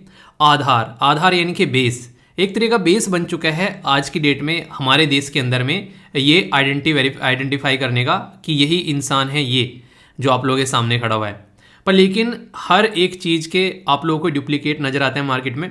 तो आधार कार्ड के भी कई सारे ऐसे डुप्लीकेट मार्केट में नज़र आते हैं जिनका गलत इस्तेमाल कर कई सारे डॉक्यूमेंट्स जो हैं वो बनवाए जाते हैं, क्योंकि आधार कार्ड हर जगह चलता है। पर इसीलिए आधार कार्ड का गलत इस्तेमाल न हो, यानी कि हमारे देश में अगर कोई भी अपना बैंक अकाउंट खुलवाना चाहता है या फिर कोई सिम लेना चाहता है, तो यहाँ पर ये हिदायत दी गई है कि जो भी ये आधार कार्ड को एज ए आइडेंटिटी प्रूफ अगर उसको यहाँ पर ले रहा है, तो उसको UIDAI यानी कि unique identification authority of India के द्वारा डायरेक्ट किया गया कि भाई साहब कैसा भी आधार कार्ड क्यों ना हो, उसको वेरीफाई कर लेना, पहले उसको एक्सेप्ट करो आइडेंटिटी प्रूफ के तौर में। मतलब क्या है, मतलब कि आप लोगों ने देखा होगा सिम लेने जब आप लोग जाते हैं आज के डेट में, तो वहाँ पर आप लोगों का अंगूठा वेरीफाई कराते हैं, आप लोगों का जो मोबाइल नंबर रजिस्टर है आधार कार्ड के ऊपर, उस पर आप लोगों का OTP आता है कि नहीं आता है, तो होता है वेरिफिकेशन कि हाँ ये इस तरीके से चीज़ें चल रही हैं। तो ये आधार कार्ड का जो वेरिफिकेशन है ये काफ़ी आसान है। अगर और तरीके से किया जाए तो QR कोड, QR का मतलब क्या होता है बताइए। बताऊंगा अभी, पहले आप लोग बताओ। आधार जो है, इसमें आधार लेटर के ऊपर आप लोग देखोगे तो वहां पर भी QR कोड रहता है। आधार भी आप लोग देखते हैं, आधार PVC भी आप लोग यहाँ पर देखते हैं, और M आधार भी आप लोग देखते हैं। एक इंटरेस्टिंग चीज़ बताऊंगा पहले, अभी आप लोगों को पहले ये टॉपिक कवर कर लेता हूँ, फिर आप लोगों को 2-4 चीज़ें ऐसी बताऊंगा जो आप लोगों के लिए फायदेमंद होगी। हालांकि बहुत सारे यूज़ भी कर रहे होंगे, पर जो नहीं कर रहा होगा उसके लिए फायदेमंद रहेगा। बेसिकली है क्या, अगर बात की जाए तो बड़ी आसानी से आप लोगों का आधार कार्ड जो है वो वेरीफाई किया जा सकता है इस कोड के थ्रू। ये जो कोड है इसको QR कोड बोलते हैं। क्यू का मतलब होता है क्विक, आर का मतलब होता है रेस्पॉन्स, यानी कि क्विक रेस्पॉन्स। जैसे नहीं जब कहीं पर पेमेंट करते हैं कि पेटीएम निकालना यार, इस यार वो कोड दे देना, तो कोड नहीं, वो क्यूआर कोड होता है जिसको आप लोग जरा सी देर में वेरीफाई करा सकते हैं, पेमेंट आप लोग कहीं पर भी सेंड कर सकते हैं। तो वही यूज़ किया जा सकता है आधार कार्ड के वेरिफिकेशन में भी 2 मिनट के अंदर में। तो उसके चलते यहाँ पर ये बातें की जा रही है। एक और इम्पोर्टेंट बात जो मैं आप लोगों को बोलना चाह रहा वो ये है कि आज की डेट में आप लोगों के पास में एम आधार करके एक ऐप है जो कि आप लोग प्ले स्टोर से जाकर डाउनलोड कर सकते हैं। उसमें बहुत सारी फैसिलिटी जो है वो प्रोवाइड करा रखी है, आप लोग उसको जाकर डाउनलोड करना। उसमें आप लोग आसानी से बहुत सारी चीज़ें कुछ अपडेट भी कर सकते हैं, और उसी के साथ में डायरेक्ट आप लोगों को आधार कार्ड लेने की जरूरत नहीं है। अगर कहीं जा रहे हैं तो वहाँ से भी डायरेक्ट आप लोग अपना आधार कार्ड लोगों को दिखा सकते हैं, पर शर्त यह है कि वो आप लोगों का मोबाइल नंबर उसी मोबाइल के अंदर होना चाहिए जो आधार कार्ड के अंदर रजिस्टर है। काफ़ी आसान है, मुझे काफ़ी कंफर्टेबल लगा इसमें। आप लोग भी इसका इस्तेमाल कर सकते हैं। बोला यह गया कि अगर कोई गलत तरीके से आधार कार्ड बनाकर fake ID proof as a Aadhaar card को यूज करता हुआ पाया जाता है तो हमारी कंट्री में एक कानून है जिसको बोलते हैं आधार एक्ट। ये आधार एक्ट जो था 2016 में लेकर आया गया था। इस आधार एक्ट के तहत यहाँ पर ये पनिशेबल ऑफेंस है। सेक्शन 35 जो है इसका, इसके तहत अगर कोई भी किसी भी तरीके की टेम्परिंग करता है आधार कार्ड के साथ में, यानी कि आधार कार्ड को फेक तरीके से यहाँ पर कोई बनाता है या फिर कोई भी छेड़खानी आधार कार्ड के साथ में करता है, तो बिना प्रॉपर एक जो रूल और रेगुलेशन के, यानी कि उनसे बाहर जाकर, तो ये इसके तरह यहाँ पर उसको सजा मिल सकती है। तो ये काफ़ी इंपॉर्टेंट है, खासकर इसके बारे में आप लोग याद रखिएगा। अगर पूछे कि आधार जो है हमारे देश के अंदर में, ठीक है, आधार यानी कि बेस आप लोग इसको बोलते हैं, फाउंडेशन बोलते हैं इंग्लिश के अंदर में, ये 12 डिजिट का नंबर आप लोगों को देखने को मिलता है, और ये जिंदगी में एक ही मिलेगा आप लोगों को। आप लोग ऐसा नहीं कि दूसरा बनवा सकते हैं। एक्चुअली मैं बताऊं, मुझे स्टार्टिंग में पता नहीं था, जब पहली बार मैंने आधार कार्ड बनवाया तो एक तो पापा जी ने बोला कि घर पे आधार कार्ड बन रहे हैं उसको बनवा लेंगे, तो मैंने कहा हाँ उसको बनवा लेंगे, तो एक तो वहाँ पर हो गया। दूसरा एक मैंने सोचा कि उस टाइम पर मैं दिल्ली में रह रहा था, मैंने कहा कि एक यहाँ के एड्रेस का हो जाएगा, वो नहीं लैंडलॉर्ड वगैरह एग्रीमेंट और वो सब बैंक अकाउंट और पता नहीं क्या क्या चलते रहता है, एक यहाँ पे काम हो जाएगा। तो मैंने जो बनवाया तो जो एक तरीके से वो वाला था, जो गांव वाला था, वो तो अप्रूव हो गया, ये वाला अप्रूव नहीं हुआ। और असली बात बताऊं, यहाँ वाले में फ़ोटो अच्छी थी, ठीक है, उस वाले में फ़ोटो अच्छी नहीं थी, तो अच्छी फ़ोटो वाला रिजेक्ट हो गया। उसकी स्लिप अब भी मेरे पास रखी है, डॉक्यूमेंट्स में पड़ी हुई है। मैंने कहा यार ये तो गलत हो गया, चलिए कोई नहीं। तो ये चीज़ें आप लोगों को देखने को मिलती है, ठीक है। तो ministry of electronics and information technology के अंदर आप लोगों को देखने को मिलेगा ये जो आधार कार्ड जो है इसका पूरा सिस्टम आज की डेट में आता है, ठीक है। चेयरपर्सन कौन है इसके, आप लोग बता सकते हैं, देखता हूं कौन बताता है। तो बेसिक इन्फॉर्मेशन है, कोई कंफ्यूजन हो तो पूछ लेना, ओके। एक इंसान है जो कि एक प्रॉपर वे में पूरे दिन काम करता है, तो उसको कितनी वेज मिलनी चाहिए, यानी कि एक दिन का कितना उसको पैसा मिलना चाहिए। तो यहाँ पर इसका एनालिसिस किया गया और उसके बेस पर कुछ डेटा आप लोगों के सामने है जो मैं डिस्कस करने वाला हूँ। यानी कि कुछ ऐसे राज्य हैं जो कि पर डे के हिसाब से किसी को कितना पैसा मिलना चाहिए वो यहाँ पर देते हैं काफ़ी कम, और कुछ ऐसे हैं काफ़ी हाई पे करते हैं। ये जो न्यूज़ जब मैं इसको बेसिकली पढ़ रहा था, इसमें मुझे सबसे ज़्यादा सरप्राइज करने वाला राज्य मिला दो। एक तो है यहाँ पर गुजरात और दूसरा है यहाँ पर महाराष्ट्र। मैं एक्सपेक्ट नहीं कर रहा था कि गुजरात और महाराष्ट्र जो है वो पुअरली पेड स्टेट के अंदर में आएंगे। मैं सोच रहा था यहाँ पर तो अच्छी खासी सैलरी मिलती होगी, मतलब लोगों को अच्छी खासी जो इनकम हो जाती होगी, पर लेकिन ये पुअरली पेड स्टेट के अंदर में आते हैं महाराष्ट्र और गुजरात। तो ये काफ़ी बड़ी बात है। यूपी और बिहार तो नॉर्मली एक्सपेक्ट कर सकते हैं और एमपी, पर लेकिन गुजरात और महाराष्ट्र अगर ऑप्शन में आप लोगों का आ जाएगा तो आप लोग कभी सोचोगे भी नहीं कि हाँ यार ये ऑप्शन हो सकता है। तो इसलिए इसके ऊपर थोड़ा सा फोकस देकर जरूर चलिएगा। अच्छी खासी सैलरी अगर एवरेज पर पर्सन पर डे के हिसाब से मिलती है, वो सबसे शानदार तो आप लोगों को केरला में देखने को मिलेगी। केरला में अगर आप लोग जॉब करने जाते हैं तो वहां पर आप लोगों को शानदार इनकम देखने को मिलती है। दूसरा जो काफ़ी सरप्राइजिंग लगा रियलिटी में मुझे जब मैंने इस डेटा को पढ़ा, वो है जम्मू एंड कश्मीर। जम्मू एंड कश्मीर के अंदर देश के अंदर में सेकंड हाईएस्ट पेड जो आप लोगों को यहाँ पर डेली वेज मिल जाती है, मेल अगर कोई रूरल एरिया में रहता है वहाँ पर। ये काफ़ी बड़ी बात लगी मुझे। यानी कि केरला एक्सपेक्ट करते हैं हाँ यार डेवलप राज्य है, सही है, केरला के अंदर में ये चीज़ देखने को मिलती है। केरला के बाद में सीधा जम्मू एंड कश्मीर में लोग जो हैं, इसको भी ऑप्शन अगर आप लोगों का बनेगा एग्जाम के अंदर में तो लोग सोचेंगे नहीं कि ऐसा भी कुछ यहाँ पर देखने को मिलता होगा, ठीक है। तो एक तो हो गया गुजरात और महाराष्ट्र, ये पुअरली कैटेगरी में है, और टॉप में यहाँ पर सेकंड नंबर पर जम्मू एंड कश्मीर है। तो ये दो ऐसी चीज मुझे लगी जो कि एक्सेप्शन की कैटेगरी में आप लोगों को देखने को मिल सकती है। और नेशनल लेवल पर एवरेज क्या है, अगर आप लोग पूरे को सबको जोड़ के यहाँ पर पूरा नेशनल का एक एवरेज निकालेंगे। एवरेज कैसे निकालते हैं पता है ना, मान लीजिए 8 लोगों के बारे में हम लोग काउंट कर रहे हैं, तो आठों की जोड़ के फिर उसको 8 से डिवाइड कर दो, तो उससे आप लोगों का एवरेज निकल कर आ जाएगा।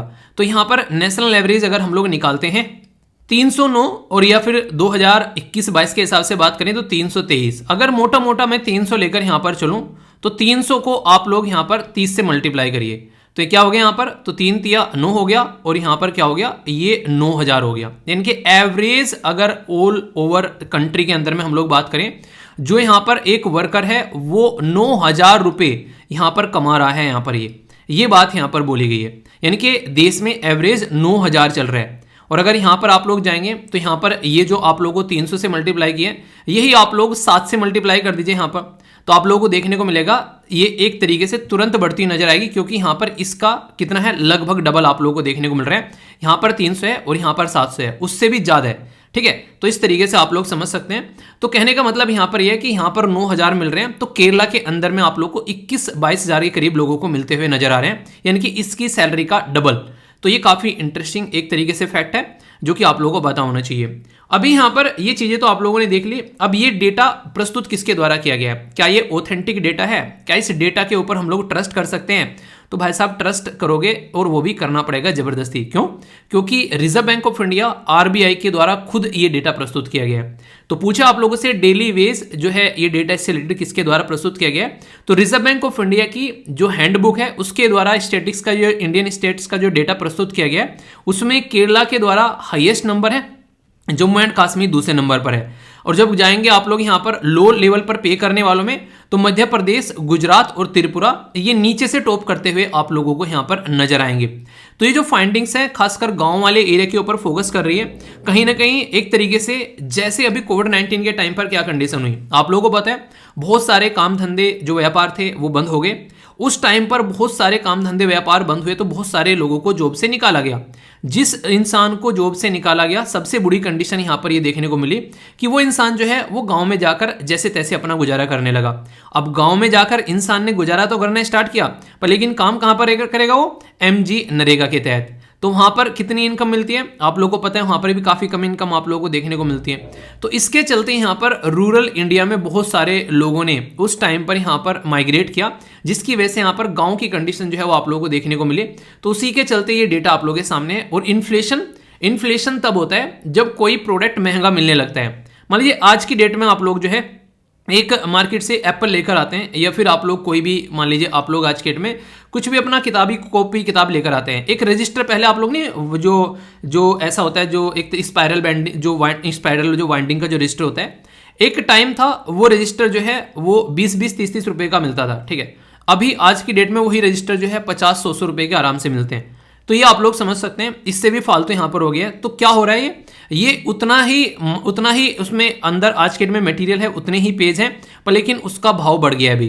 तो इसको कहते हैं एक तरीके से इन्फ्लेशन बढ़ रहा है। इसीलिए कहते हैं अगर किसी इंसान को आप लोग आज की डेट में 10,000 रुपए देते हो, और उस इंसान को 10,000 रुपए देकर आप लोग बोलो कि ठीक है यार 1 साल के बाद दे देना, तो 1 साल के बाद में इन 10,000 की वैल्यू 10,000 नहीं रहेगी, इन 10,000 की वैल्यू घट जाएगी। क्यों? क्योंकि इन 10,000 रुपए से 1 साल पहले जो प्रोडक्ट आप लोग खरीद पाते, आज की डेट में वो प्रोडक्ट इन 10,000 से नहीं खरीद पाओगे, क्योंकि उस प्रोडक्ट की वैल्यू, उस प्रोडक्ट की जो एक तरीके से जो एक तरीके से प्राइस है वो बढ़ चुका होगा। तो इसका मतलब है कि प्रोडक्ट का प्राइस बढ़ गया, तो आपके 10,000 रुपए की वैल्यू जो है वो अब घट चुकी है। तो उसने भले ही 10,000 आप लोगों को दिए हो, पर लेकिन टाइम के ऊपर ये डिपेंड कर रहा है। इसीलिए लोग जो है वो अक्सर इंटरेस्ट लेते हैं, और इंटरेस्ट का मुद्दा भी ये रहता है ताकि इंसान के जो दिए गए पैसे हैं उनकी कम से कम इतना तो वैल्यू मिल सके जितना दिया था, वरना कहने के लिए वो 10,000 में रहेंगे और इन रियलिटी उनकी वैल्यू गिर चुकी होगी। तो ये इन्फ्लेशन की वजह से यहाँ पर आप लोगों को देखने को मिलेगा, लोगों की इनकम अगर वही रहे तो वो इन्फ्लेशन के हिसाब से जब आप लोग काउंट करोगे तो वो इनकम नहीं रहेगी। ये दिक्कत आप लोगों को देखने को मिलेगी। तो ये काफी इंपॉर्टेंट मुद्दा है यार, जिसके बारे में आप लोगों को पता होना चाहिए। कोई भी अगर कंफ्यूजन होगा तो पूछना। ये ऐसा डेटा है जो कि रिजर्व बैंक के द्वारा प्रस्तुत किया गया है, और क्वेश्चन भी बन जाए तो कंफ्यूजन आना नहीं है। ठीक है, इंपॉर्टेंट था। हमारे देश के अंदर में एक बॉडी है जिसको हम लोग बोलते हैं सेबी। तो अगर आप लोगों से बोर्ड है कोई कि SCORES, तो ये इस कोर्स क्या है, तो ये स्टेटमेंट देकर अगर कोई आप लोगों से पूछने लगे, आप लोगों को लगेगा यार ये तो पता नहीं क्या आ गया, तो किस स्कोर की बात की जा रही है। तो यहाँ पर अगर फुल फॉर्म आप लोगों को इसकी नहीं पता होगी तो मैं गारंटी देता हूँ इस क्वेश्चन को इंसान गलत करेगा, वो सोच ही नहीं सकता है कि ये किसके बारे में होगा। इसलिए शॉर्ट फॉर्म की फुल फॉर्म के बारे में भी थोड़ा सा तो आप लोगों को आइडिया होना चाहिए, उसके बारे में हल्का सा अगर आइडिया रहेगा तो क्वेश्चन को अटेम्प्ट करने में आप लोगों को आसानी रहेगी। सेबी यानी कि security and exchange board of India, ये एक हमारी कंट्री में जो सिक्योरिटी और एक्सचेंज का एक बोर्ड है। हमारे देश में जो कमोडिटी मार्केट होती है यानी कि स्टॉक एक्सचेंज जो होता है उसमें यहाँ पर ये काम करती है। और इसके पापा कौन है, वो हैं फाइनेंस मिनिस्ट्री। ठीक है, यहाँ पर बात की गई है कंप्लायंस और रिड्रेस सिस्टम। ये रजिस्ट्री है एक तरीका जो कंप्लेंट्स ऑनलाइन लेता है, यानी कि किसी को भी कोई भी अगर दिक्कत हो रही है तो वो अपनी कंप्लेंट ऑनलाइन कर सकता है। जैसे मैं आप लोग को कई बार बोलता हूं, अगर आंसर राइटिंग ग्रुप में कोई भी किसी भी तरीका उल्टा सीधी हरकतें किसी के साथ में करता है, चाहे वो लड़का हो चाहे वो लड़की है, या फिर कहीं पर भी अगर इसके कमेंट बॉक्स के नीचे कोई उल्टी सीधी हरकतें करता है, फेसबुक ग्रुप में आंसर राइटिंग करते हैं वहां पर कोई उल्टी सीधी हरकतें करता है, तो उस इंसान के बारे में इंफॉर्मेशन आप लोग मुझे सेंड कर दो, या तो इंस्टाग्राम पे सेंड कर दो या फिर studyloverveer@gmail.com पर सेंड कर दो। उस इंसान को 24 घंटे के अंदर अंदर जो है उसको बेसिकली किसी भी ऐसे ग्रुप से जो हमारे द्वारा बनाया गया है उसको मैं बैन करूंगा और अपनी पढ़ाई पर आप लोग फोकस कर पाओगे। तो ये क्या हो गया, आप लोगों ने किसी पर्टिकुलर इंसान की कंप्लेन करी कि सर ये इंसान जो है ये बदतमीजी काट रहा है, वो कंप्लेन मेरे पास में आई और 24 घंटे के अंदर अंदर उस इंसान को मैंने ब्लॉक कर दिया। अब वो इंसान उस सेम नंबर या फिर सेम आईडी से उस पर्टिकुलर ग्रुप में ना तो कभी कुछ पोस्ट कर पाएगा और इवन चैनल के ऊपर भी उसको ब्लॉक किया जा सकता है कि वो कभी किसी वीडियो के नीचे कमेंट नहीं कर पाएगा। तो ये आप लोगों की कंप्लेन का मैंने क्या कर दिया, रिड्रेसल कर दिया। आप लोगों की कंप्लेन सुनी और उसका सोल्यूशन निकाल दिया। आप लोगों ने ऑनलाइन कंप्लेन करी, ईमेल किया मुझे, या फिर आप लोगों ने इंस्टाग्राम वगैरह पे मुझे सेंड किया, तो इसका मतलब क्या हो गया, इसका मतलब ये होगा कि ऑनलाइन रिड्रेसल भी किया जा सकता है। सेबी भी यही बोल रहा है। सेबी ने यहां पर बेसिकली क्या काम करने की बात की जा रही है कि आज की डेट में जो भी यहां पर कुछ भी अगर कोई ऐसा मुद्दा देखता है तो यहां पर लोगों को बहुत सारी कंप्लेन रहती है, तो उनका सॉल्यूशन निवारण करने की सेबी ने भी यहां पर ठानी। तो इसी के चलते जो सेबी है, सेबी ने क्या किया, यहां पर सेबी प्लानिंग कर रहा है कि एक तरीके से जो एग्जिस्टिंग इन्वेस्टर है कंप्लेंट सिस्टम उसके लिए स्कोर यहां पर लेकर आ जाए। तो यहां पर ये एक वेब बेस्ड यानी कि ऑनलाइन वेबसाइट जो है उसमें सेंट्रलाइज ग्रीवेंस रिड्रेसल सिस्टम होगा। ये काफी इंटरेस्टिंग लाई है। सेंट्रलाइज का मतलब क्या होता है, सेंट्रलाइज का मतलब ये होता है जैसे कि आप लोगों को पता है एसबीआई की आज की डेट में अगर किसी अकाउंट ब्रांच में आप लोग अकाउंट खुलवाते हैं तो इसका मतलब ये हो गया कि अब एसबीआई की एक ब्रांच में अकाउंट खुलवाकर उसको कहीं से भी आप लोग ऑपरेट कर सकते हैं। ये सेंट्रलाइज सिस्टम हो गया। ऐसा नहीं कि आप लोगों ने एसबीआई की एक ब्रांच में अकाउंट खुलवा लिया, फिर दूसरी में खुलवा लो, फिर तीसरी में खुलवा लो, नहीं। अब एसबीआई में एक ही अकाउंट आप लोगों का रहेगा। पहले ऐसा नहीं था, पहले आप लोग दो दो अकाउंट आसानी से खुलवा सकते थे। इवन आप लोगों को यहां पर ये जानकर हैरानी होगी कि एक ही अकाउंट के साथ में अगर आप लोगों ने अपना आधार कार्ड या फिर पैन कार्ड लगा दिया तो दूसरे अकाउंट में जब भी आप लोग खोलने जाओगे तुरंत उसको पकड़ लेगा कि ऑलरेडी यूज हो रखा है। हालांकि आप लोग ऐसा कर सकते हो, जो कि मेरे पास में एसबीआई के 2 अकाउंट हैं। ये जब तक सेंट्रलाइज सिस्टम नहीं हुआ था उससे पहले के वो अकाउंट हैं। हालांकि एक बंद कर दिया, उसमें कुछ भी मैं बेसिकली अमाउंट नहीं रखता हूँ, वो पड़ा हुआ है, पता नहीं बंद भी कर दिया उन्होंने, छोड़ दिया। पर उसमें मेरा पैन कार्ड लगा हुआ था, उसमें मेरा आधार कार्ड मतलब पैन कार्ड था, दूसरे में आधार कार्ड। ठीक है, तो ये कंडीशन यहाँ पर देखने को मिली थी। फिर बाद में दूसरे में बोला गया डॉक्यूमेंट अपडेट करने के लिए, तो जैसे ही अपडेट किया तो वो भी चल रहा है। ऐसा नहीं कि वो एक तरीके से अनवांटेड हो गया, पर हाँ दिक्कतें आती हैं कई सारी, ये आप लोग बोल सकते हैं। सेंट्रलाइज सिस्टम का मतलब है कि एक ही सिस्टम आप लोगों को अपना रखना है। तो इस तरीके से कहीं से भी कोई भी दिक्कत आ रही है तो वहां पर अपनी बातें आके लिख सकता है, कोई भी कंप्लेंट यहां पर डाल सकता है, तो उसको रजिस्टर किया जाएगा और फिर उसका सॉल्यूशन यहां पर निकाला जाएगा। ऑपरेशनल इसको बनाया गया था 2011 में, और 2018 से यहां पर यह मैंडेटरी कर दिया गया था कि इस तरीके से यहां पर सिस्टम आप लोग लेकर चलोगे, ताकि किसी भी कंपनी जो रजिस्टर इंटरमीडिएटरी जो कंपनी है, रजिस्टर जो यहां पर कंपनीज है, एक तरीके से वो चीजों को सही तरीके से लेकर चल सके। तो अपने ही आप में ये आप लोग सॉल्यूशन बोल सकते हो। अगर कोई दिक्कत है तो उसका सॉल्यूशन निकालने की कोशिश की जा रही है। ठीक है, तो बेसिक इंफॉर्मेशन है और इसी के साथ में इंपॉर्टेंट इंफॉर्मेशन है। ओके, ये भी काफी इंटरेस्टिंग ये एक टॉपिक है। जब जीएसटी इंप्लीमेंट किया गया ये इतना ज्यादा न्यूज में था, मतलब हर दूसरे दिन ये न्यूज़पेपर में आया करता था। अभी काफ़ी दिनों बाद आए यहाँ पर, क्योंकि भूला बिसरा उन्हें कहते हैं कि कल का भूला शाम को घर वापस आ जाए तो सब भूला नहीं कहते, तो भूला, तो ये वो वाला भूला है। हुआ क्या है मैं आप लोगों को बताता हूँ। इसका मतलब क्या है, यहाँ से ऑलरेडी क्वेश्चन भी एग्जाम्स में आप लोगों से कई सारे पूछे जा चुके हैं। ये कॉन्सेप्ट पता होना चाहिए। पहले जिसको पता है वो बताना कि एंटी प्रोफिटेरिंग क्या होता है, एंटी जो प्रॉफिट होता है उसके बारे में बात की जा रही है। तो यहाँ पर उसको समझने के लिए आप लोगों में उदाहरण दूंगा बड़ा ही प्यारा सा, जो कि आप लोग आसानी से समझ पाएंगे। सबसे पहले तो इसको थोड़ा सा बेस बना लेते हैं इसका।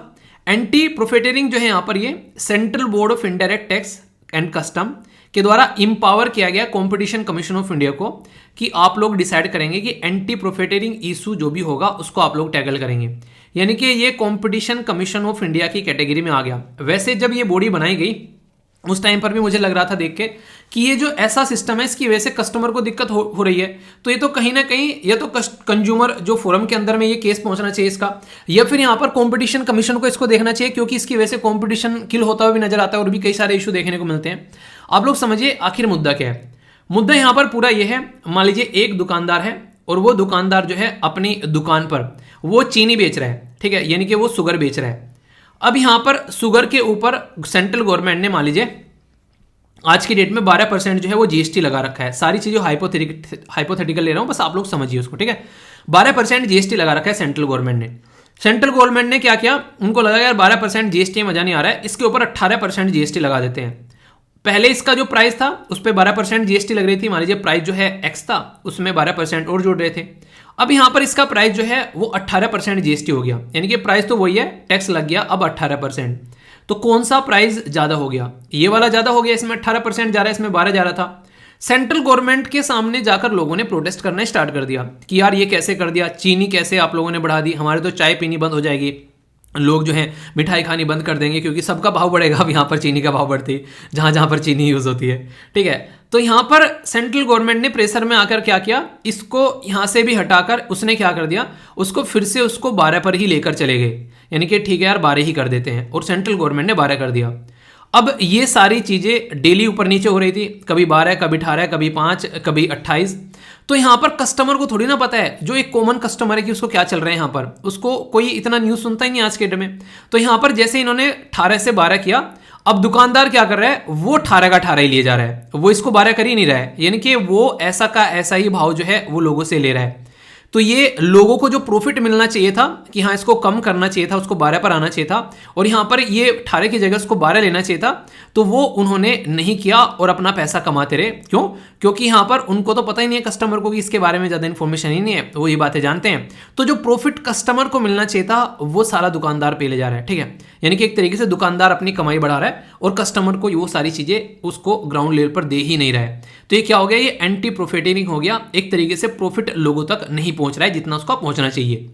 इसी मुद्दे को देखने के लिए नेशनल एंटी प्रॉफिटेरिंग जो है वो अथॉरिटी बनाई गई, ताकि लोगों तक उनका फायदा पहुंच सके। मतलब अगर कोई विलफुल कोई एक्शन ऐसा ले रहा है कि not changing the final price of the good service despite the reduction in the rate tax तो पर्टिकुलर गुड्स का है, तो ये फायदा उठा रहा है, वो खुद प्रॉफिट वो ले रहा है, तो ये प्रॉफिटरिंग हो गया। और उसको रोकने के लिए यहाँ पर एंटी प्रॉफिटरिंग ऑथोरिटी बनाएगी, ताकि ये सारी चीजों को रोका जा सके और लोगों तक उसका फायदा पहुंचाया जा सके। तो ये सिस्टम लाया गया CGST एक्ट के तहत में, क्योंकि उस टाइम पर टैक्स काफी ज्यादा ऊपर नीचे जा रहे थे, ठीक है। तो यहां पर एक तरीके से ये एंटी प्रॉफिटरिंग ऑथोरिटी का बनाना इस पर्टिकुलर मुद्दे के लिए, अब ये ऑथोरिटी का काम खत्म, यहां पर ये काम जो है वो कंपटीशन कमीशन ऑफ इंडिया ही देखेगा कि कौन कौन प्रॉफिटरिंग जो है वो एंजॉय कर रहा है और लोगों तक इसको नहीं पहुंचा रहा है। यानी कि एंटी प्रॉफिटरिंग ये ऑथोरिटी का काम अब ये कंपटीशन कमीशन ऑफ इंडिया करेगा। तो ये मुद्दा आप लोगों की समझ में आ गया, मतलब क्या हो गया पूरा का पूरा। तो यहां पर कंपटीशन कमीशन ऑफ जो इंडिया है यहां पर ये इस मुद्दे को देखेगा प्रॉपर वे में। Competition commission of India recently बहुत ज्यादा न्यूज में था, गूगल वाले मुद्दे को लेकर गूगल को चपेट लगाई ना कंपटीशन कमीशन ऑफ इंडिया ने, याद है जब यहाँ पर गूगल जो है वो अपनी हरकतों से बाज नहीं आ रहा था, तो इसके चलते ये न्यूज में था यहाँ पर। तो याद रखिएगा इसके बारे में, कंपटीशन कमीशन ऑफ इंडिया हमारी कंट्री में एक ऐसी स्टैट्यूटरी बॉडी है जो कि ये देखती है कोई बदतमीजी तो नहीं काट रहा, अगर कोई बदतमीजी काट रहा है तो उसको सही ठिकाने लगाने का काम करती है। और ये एक तरीके से हमारी कंट्री में जो मिनिस्ट्री है, मिनिस्ट्री ऑफ कॉर्पोरेट अफेयर, उसके अंडर में देखने को मिलेगी। एक पर्टिकुलर बॉडी है जो कि यहाँ पर एक एक्ट के थ्रू बनाई गई है 2012 में। 2012 में यहाँ पर कंपटीशन एक्ट आया, उसके तहत यहाँ पर इस बॉडी को बनाया गया। तो ये इसके बारे में आप लोग बेसिक इन्फॉर्मेशन याद रखिएगा। स्टैट्यूटरी बॉडी है कंपटीशन कमीशन ऑफ इंडिया, ठीक है। कंफ्यूजन हो तो पूछ लेना, हालांकि मुझे लगता नहीं है कंफ्यूजन होगा, पर फिर भी खुली बातें हैं, जो भी कुछ दिक्कत आए कंफ्यूजन हो पूछकर उसको डाउट को यहीं पर ही खत्म करके जाना है, ठीक है। वैसे हिंदी में शब्द अगर पूछो तो यहाँ पर मुनाफाखोरी हो गया, ठीक है। तो मुनाफाखोरी विरोधी, तो ये मुनाफाखोरी जो कर रहा है यहाँ, मतलब एक तरीके से अच्छा शब्द है ना ये, मुनाफाखोरी। चलिए आगे भी, ये न्यूज़ भी काफ़ी इंटरेस्टिंग और इंपॉर्टेंट है, और यहाँ से क्वेश्चन भी आप लोगों के एग्जाम में बन सकते हैं।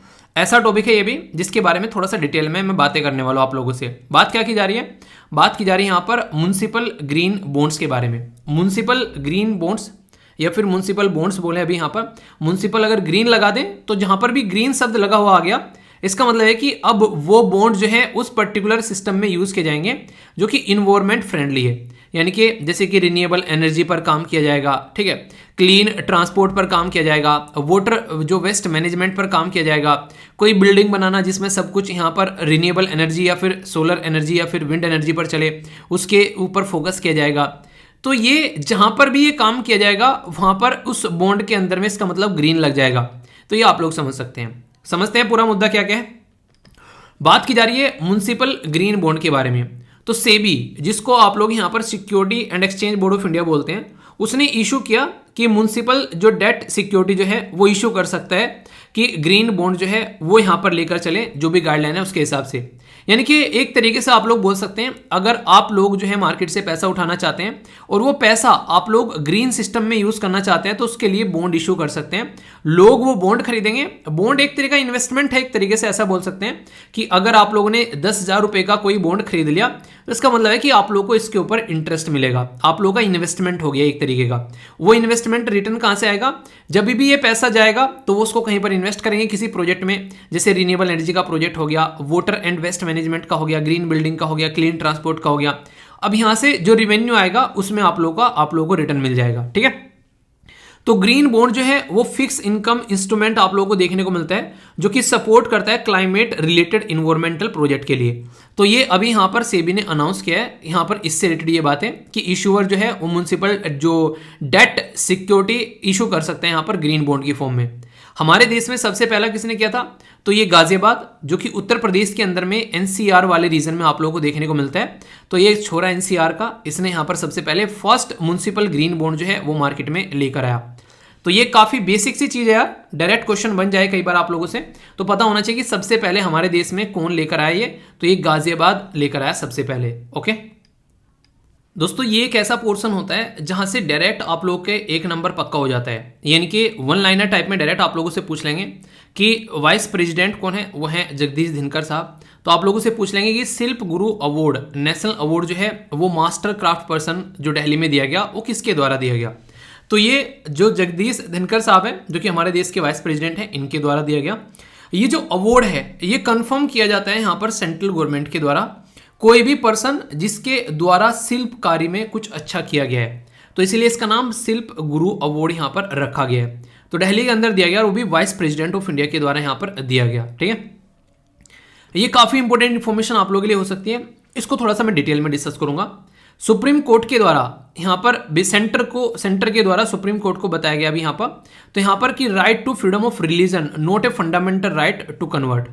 तो इसके बारे में सेंटर जो है सुप्रीम कोर्ट इसके बारे में डिस्कस कर रहे हैं। मतलब क्या है, आप लोगों को पता है हमारे संविधान के अंदर में पार्ट 3 है, और पार्ट 3 जो है वो फंडामेंटल राइट के बारे में बात करता है, यानी कि आप लोग के मौलिक अधिकार। ये मौलिक अधिकार जो है ये आप लोग को आर्टिकल 12 से लेके आर्टिकल 35 तक आप लोगों को देखने को मिलते हैं। इसी के बीच में एक आर्टिकल आता है जिसको बोलते हैं, एक नहीं मतलब आप लोगों को यहाँ पर आर्टिकल 25 से लेके आर्टिकल 28 तक आप लोगों को देखने को मिलेंगे, टोटल मिलाकर 4 आर्टिकल।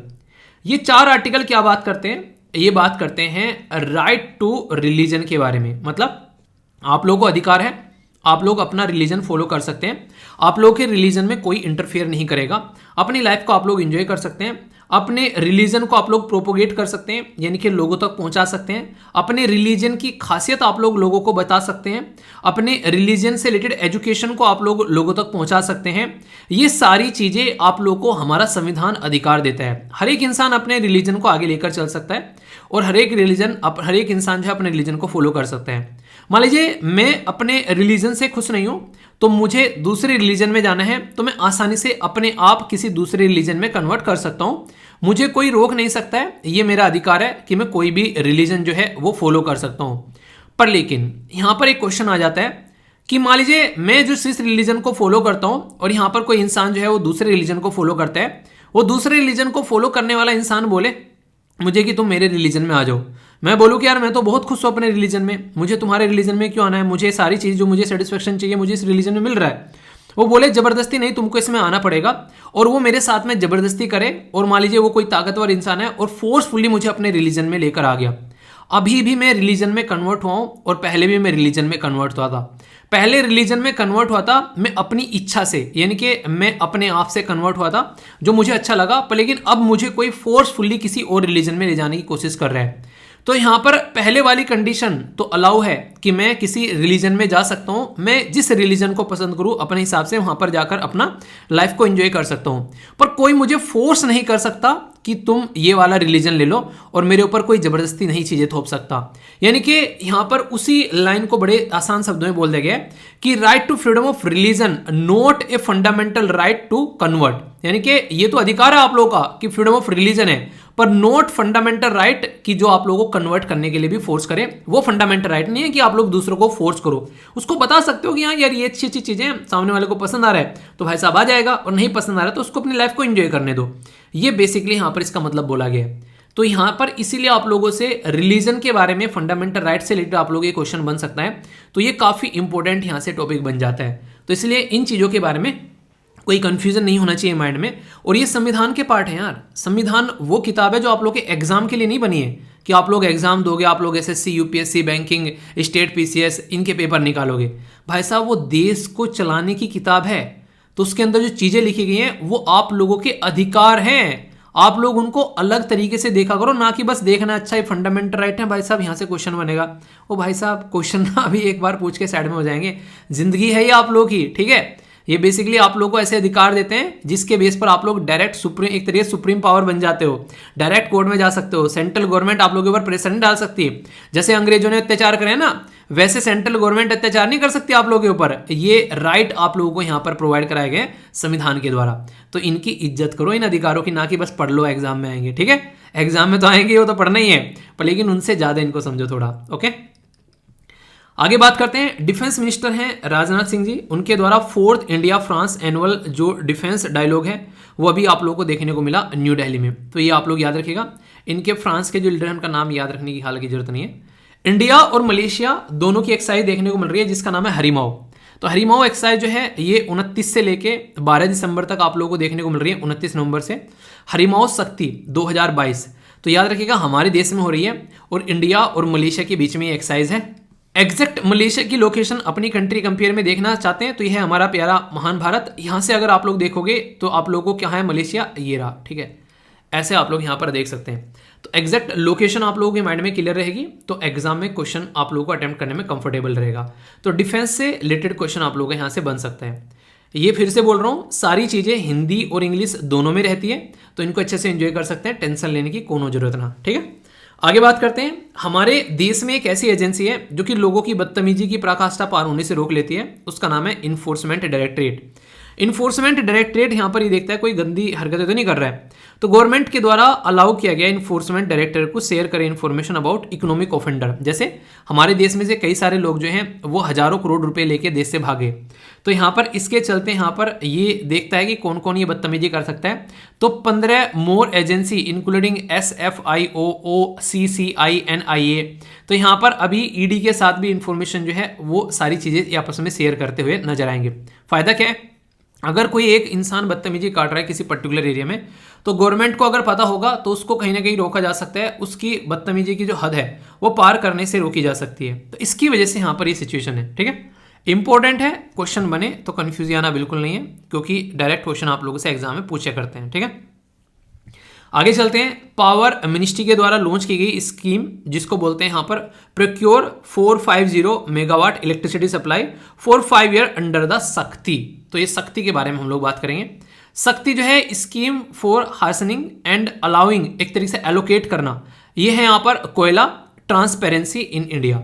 तो ये यहाँ पर पूछा आप लोगों से शक्ति की फुल फॉर्म क्या है, और इससे रिलेटेड अगर कोई बात आप लोगों से पूछे तो ये देखिए आप लोग तुरंत कंफ्यूज आ जाओगे। अच्छा यार ये क्या शक्ति, इसके बारे में तो सुना ही नहीं, पढ़ा नहीं, ये कहाँ से आ गया एकदम यहाँ पर। तो जो मिनिस्ट्री ऑफ एनर्जी यानी कि एक पावर यानी कि ऊर्जा मंत्रालय आप लोग इसको बोलते हैं, इसके बारे में बात की जा रही है। तो यहाँ पर ये काफ़ी इंपॉर्टेंट क्वेश्चन भी आप लोगों से बन सकता है कि किसके द्वारा शक्ति जो प्रोग्राम है, तो ये आप लोग याद रखिएगा। स्टैंडर्ड एंड पुअर S&P बोलते हैं इसको, तो ग्लोबल रेटिंग एजेंसी के द्वारा हमारा इकोनॉमिक ग्रोथ जो है वो कट कर दिया गया, 7 पर बोला गया। ये चलता रहता है, कभी ऊपर कभी नीचे, इनको रटने की जरूरत नहीं है। ये याद रखिएगा कि ये S&P ये जो एजेंसी है इसके बारे में आप लोगों को पता होना चाहिए। बताइए कौन से देश की है स्टैंडर्ड एंड पुअर एजेंसी, ये आप लोग बताइए, देखता हूँ कौन सही आंसर देता है। ये काफ़ी इंटरेस्टिंग न्यूज़ हो सकती है। वर्ल्ड लेवल की तो बात कर ही सकते हैं, वैसे हेल्थ के बारे में भी आप लोग अलग से इसके बारे में बात कर सकते हैं। WHO, शॉर्ट भाषा में बोलूं तो वर्ल्ड हेल्थ ऑर्गेनाइजेशन को WHO बोला जाता है। इसके द्वारा बोला गया कि मोंकी पॉक्स की बीमारी को M-pox बोला जाएगा। आखिर क्यों? वो इसलिए क्योंकि मोंकी पॉक्स में जो मोंकी है उसके साथ में गलत व्यवहार हो रहा है, जब से यहाँ पर इस बीमारी का नाम रखा गया। किसी पर्टिकुलर एक जीव जंतु को गलत तरीके से देखा जाने लगा है, ठीक है। तो ये सही तरीका नहीं है, कोई भी बीमारी का नाम किसी चीज़ से रिलेट करके नहीं देख सकते। जैसे कि जब यहाँ पर डोनाल्ड ट्रंप साहब हुआ करते थे तो वो यहाँ पर कोरोना को चाइनीज वायरस बोला करते थे, ठीक है। तो वो हरकत वो इंसान ना, मतलब जब तक था ना वैसा पावर में, तब तक ना मुझे लगाए रखता था। हर दिन कुछ ना कुछ नया मिलेगा देखने के लिए। 2-4 इंसान ऐसे होने चाहिए इंटरटेनमेंट करने के लिए। तो वर्ल्ड पॉलिटिक्स में काफ़ी इंटरटेनमेंट बना के रखता था वो। तो चाइनीज़ वायरस बोलता था, तो यहाँ पर उसके चलते फिर उसको कोविड-19 जो है उसका नाम रखा गया, ताकि किसी पर्टिकुलर देश के नाम से उसको न जोड़ा जा सके। हालांकि कुछ गलत तो कर नहीं रहा था अगर देखा जाए तो। वर्ल्ड हेल्थ ऑर्गेनाइजेशन के द्वारा बोला गया कि जो बंदर जी हैं उनके साथ में कुछ गलत न किया जाए, उनके बारे में कोई डिस्क्रिमिनेशन न देखने को मिले। तो यहाँ पर इस पर्टिकुलर बीमारी को M-pox बोला जा रहा है। इंपॉर्टेंट बात क्या है यहाँ पर, ये बीमारी के बारे में याद रखेगा कि अफ्रीका में ये बीमारी चलिए नॉर्मल तरीके से फैली काफ़ी लार्ज स्केल पर नियरली ऑल द केसेस जो यहाँ पर आप लोगों को देखने को मिलेंगे ये आउटसाइड अफ्रीका सारे किन लोगों से निकल कर आ रहे हैं, जो गे हैं, बाइसेक्चुअल हैं, या फिर अदर मैन जो दूसरे मैन के साथ में ये फिजिकल रिलेशन बना रहा है। तो यानी कि सेक्चुअल एक्टिविटी की अगर कोई इंडल्ज इसमें है तो ये काफ़ी खतरनाक चीज़ हो रही है, ये बीमारी फैलने के चांसेस काफ़ी ज़्यादा होते हैं। इसीलिए कहते हैं कि prevention is better than cure को बोला जाएगा, protection is better than cure. तो यहाँ पर प्रोटेक्शन की बात है, क्योंकि इंसान जो है वही कहते हैं कि 2 मिनट की खुशी के लिए इंसान जो है वो अपनी जिंदगी बर्बाद कर देता है। और फिर वही बोलूंगा कि जान है तो जहान है, इन चीज़ों के बारे में इंसान को ध्यान रखना चाहिए हमेशा। तो यहाँ पर साइंटिस्ट के द्वारा बोला गया है कि ये कहीं ना कहीं आज की डेट में जो मोंकी पॉक्स ट्रिगर कर रहा है वेस्टर्न कंट्री के अंदर में, वेस्टर्न कंट्री मतलब जैसे USA हो गया, यूरोपियन यूनियन हो गया, उसके जो मेंबर हो गए, उनमें ये बहुत बड़ा रीज़न बना हुआ है कि ये सेक्स की वजह से फैल रहा है। तो इसको समझ सकते हैं आप लोग ये कितनी ज़्यादा खतरनाक चीज़ है। और जब एक तरीके से फैलना इस तरीके से स्टार्ट हो रहा है तो ये कितना आगे भी और बढ़ सकता है, क्योंकि ये एक ऐसी चीज़ है जो कि कंट्रोल अगर नहीं हुई तो ये कहीं ना कहीं पता चला कोरोना जैसी एक अलग ही डायरेक्शन की चीज़ें यहाँ पर निकलती हुई नजर आएगी। मोंकी पॉक्स एक बार जाकर सर्च कर लेना और थोड़ा सा एक बार पिक्चर देख लेना 1-2, तो आप लोग जो है खाना नहीं खाओगे, ठीक है। तो मैंने पिक्चर लगाई नहीं है जानबूझकर, वरना आप लोग फिर बोलते क्या दिखा दिया सुबह सुबह सर। चलिए जो भी है, पर लेकिन इसके बारे में याद रखिएगा M-pox क्यों, यहाँ पर रीज़न, इसका नाम और वो सारी चीज़ें, तो कन्फ्यूज आना आप लोगों को नहीं है, ठीक है। तो बेसिक इन्फॉर्मेशन थी। इसी के चलते अब मैं आप लोगों से बात करूंगा यहाँ पर MCQ के बारे में। ये है हमारा छोटू KBC। तो ये छोटू KBC में देखता हूँ कौन कौन सही आंसर देता है, और यहाँ से डायरेक्ट क्वेश्चन आप लोगों के लिए पूछे जाते हैं, जो आप लोगों ने अभी रिसेंटली पेपर दिए होंगे उसमें देखा भी होगा कि कैसे क्वेश्चन यहाँ से बनते हैं, ठीक है। बात की जा रही है कि अभी यहाँ पर डाउनग्रेड किया गया स्टेटस ऑफ द एनिमल, जिसके अंदर CITES जिसकी कॉन्फ्रेंस ऑफ पार्टी 19 हो रही थी रिसेंटली, किसका अभी स्टेटस डाउन किया गया। तो Himalayan yak, Indian soft turtle, southern white rhinos, या फिर ग्रेट इंडियन बस्टर्ड। तो सही आंसर क्या है आप लोग अटेम्प्ट करो। बाकी CITES के बारे में बात करें तो convention on international trade endangered species of wild flora and fauna इसको बोलते हैं। यानी कि इंटरनेशनल लेवल पर कोई भी ऐसी जो प्रजातियां हैं, जीव जंतु हैं, पेड़ पौधे हैं, उनका व्यापार नहीं करेगा जो कि इंडेंजर्ड में है, उसको रोका जाएगा। ये इसका मतलब है पूरी ऑर्गेनाइजेशन का। आई हैव इलेक्ट्रिक ड्रीम, तो ये किसके जो यहाँ पर आई हैव इलेक्ट्रिक ड्रीम, ये अभी यहाँ पर गोल्डन पीकॉक अवार्ड जीता गया इस मूवी के द्वारा। ये मूवी किस लैंग्वेज में है, इंग्लिश, चाइनीज, स्पेनिश या फिर जर्मन। तो बताइए किसी ने देखी है क्या? मैंने तो नहीं देखी। आगे चलते हैं। बात की जा रही है कि कौन सी कंट्री जो है उसके द्वारा इंडिया को सेंड किया गया, मतलब कौन सी country to which country, sorry किस कंट्री के द्वारा जो है इंडिया सेंड कर रहा है यहाँ पर पोटेंशियल लिथियम डिपॉजिट को चेक करने के लिए। यानी कि हमारी कंट्री की जो टीम है वो जा रही है एक देश में जहाँ पर वो यहाँ पर एक तरीके से आंकलन करेगी यहाँ पर किसके बारे में, लिथियम के बारे में। आप लोग बोलोगे लिथियम, ऐसा क्या आ गया लिथियम के अंदर में? लिथियम एक इतना इंपॉर्टेंट सोर्स है जिससे बैटरी बनाई जाती है और आज की डेट में बैटरी का जमाना है, ठीक है, जमाना तो है बैटरी का, ठीक है। तो ऑस्ट्रेलिया, ब्राजील, अर्जेंटीना या फिर इजिप्ट, सही आंसर क्या है ये आप लोगों को बताना है। ओके, ये भी इंटरेस्टिंग क्वेश्चन है। यहाँ पर प्रेसिडेंट के द्वारा अभी यहाँ पर द प्रेसिडेंट ऑफ इंडिया, नहीं प्रेसिडेंट ऑफ इंडिया नहीं, यहाँ पर हमारे जो एक तरीके से देश के अंदर में जो रिपब्लिक डे सेलिब्रेट किया जा सकता है, हालांकि प्रेसिडेंट ऑफ इंडिया की साइड से इनविटेशन भेजा जाता है पर लेकिन एक तरीके से गवर्नमेंट वहाँ पर उसको भेजती है। तो चीफ गेस्ट कौन रहने वाले हैं रिपब्लिक डे परेडमर, यानी कि हमारी कंट्री में जो गणतंत्र दिवस सेलिब्रेट किया जाएगा 2023 में 26 जनवरी को, वहाँ पर चीफ गेस्ट कौन से देश के लीडर होंगे? यूएई, इजिप्ट, ऑस्ट्रेलिया या फिर जापान? तो ये क्वेश्चन का आंसर आप लोगों को देना है, ठीक है। आगे चलते हैं। सी सेट के बारे में बात की जा रही है। ये क्वेश्चन है बड़ा ही प्यारा सा, आप लोगों के सामने अटेम्प्ट करो और फिर यहाँ पर इसका आंसर आप लोगों को मिलेगा। एक बार आप लोग ट्राई करके देखो। पहले रिवर कवर करा देता हूँ, काफी इंपॉर्टेंट रिवर है। इसके बाद में आप लोगों को यहाँ पर मैं वोकेबलरी कवर कराऊंगा और जो क्वेश्चन पूछे गए हैं उन क्वेश्चन के आंसर भी दूंगा।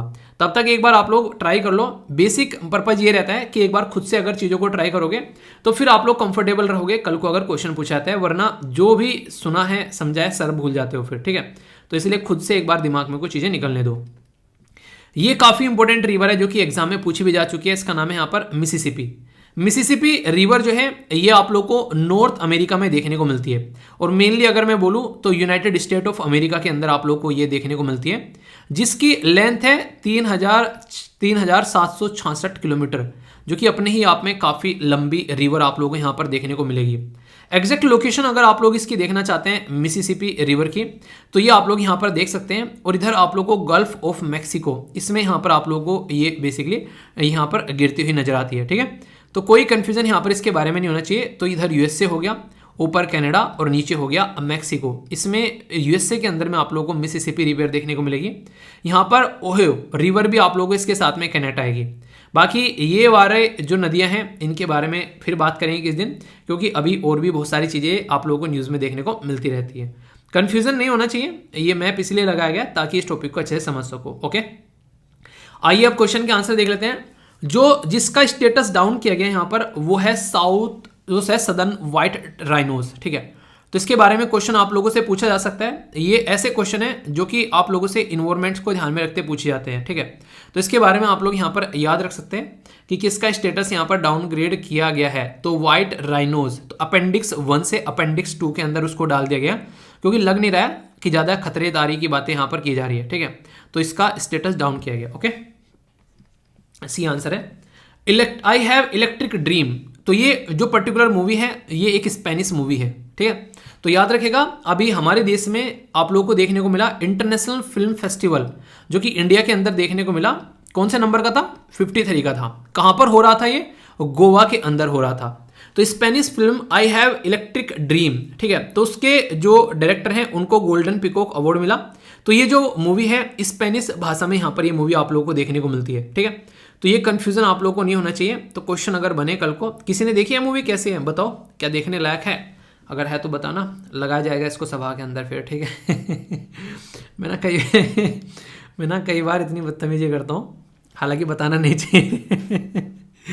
मुझे जब भी टाइम मिलता है ना, जैसे कि मान लीजिए मैंने क्या करा, जैसे कि कई बार कहीं जा रहा हूँ रास्ते में, ठीक है, तो मैं जाते जाते क्या करता हूँ मूवी चला लेता हूँ। मैंने कहा कुछ तो खत्म होगी, ठीक है, तो मतलब आधी नहीं पड़ गई।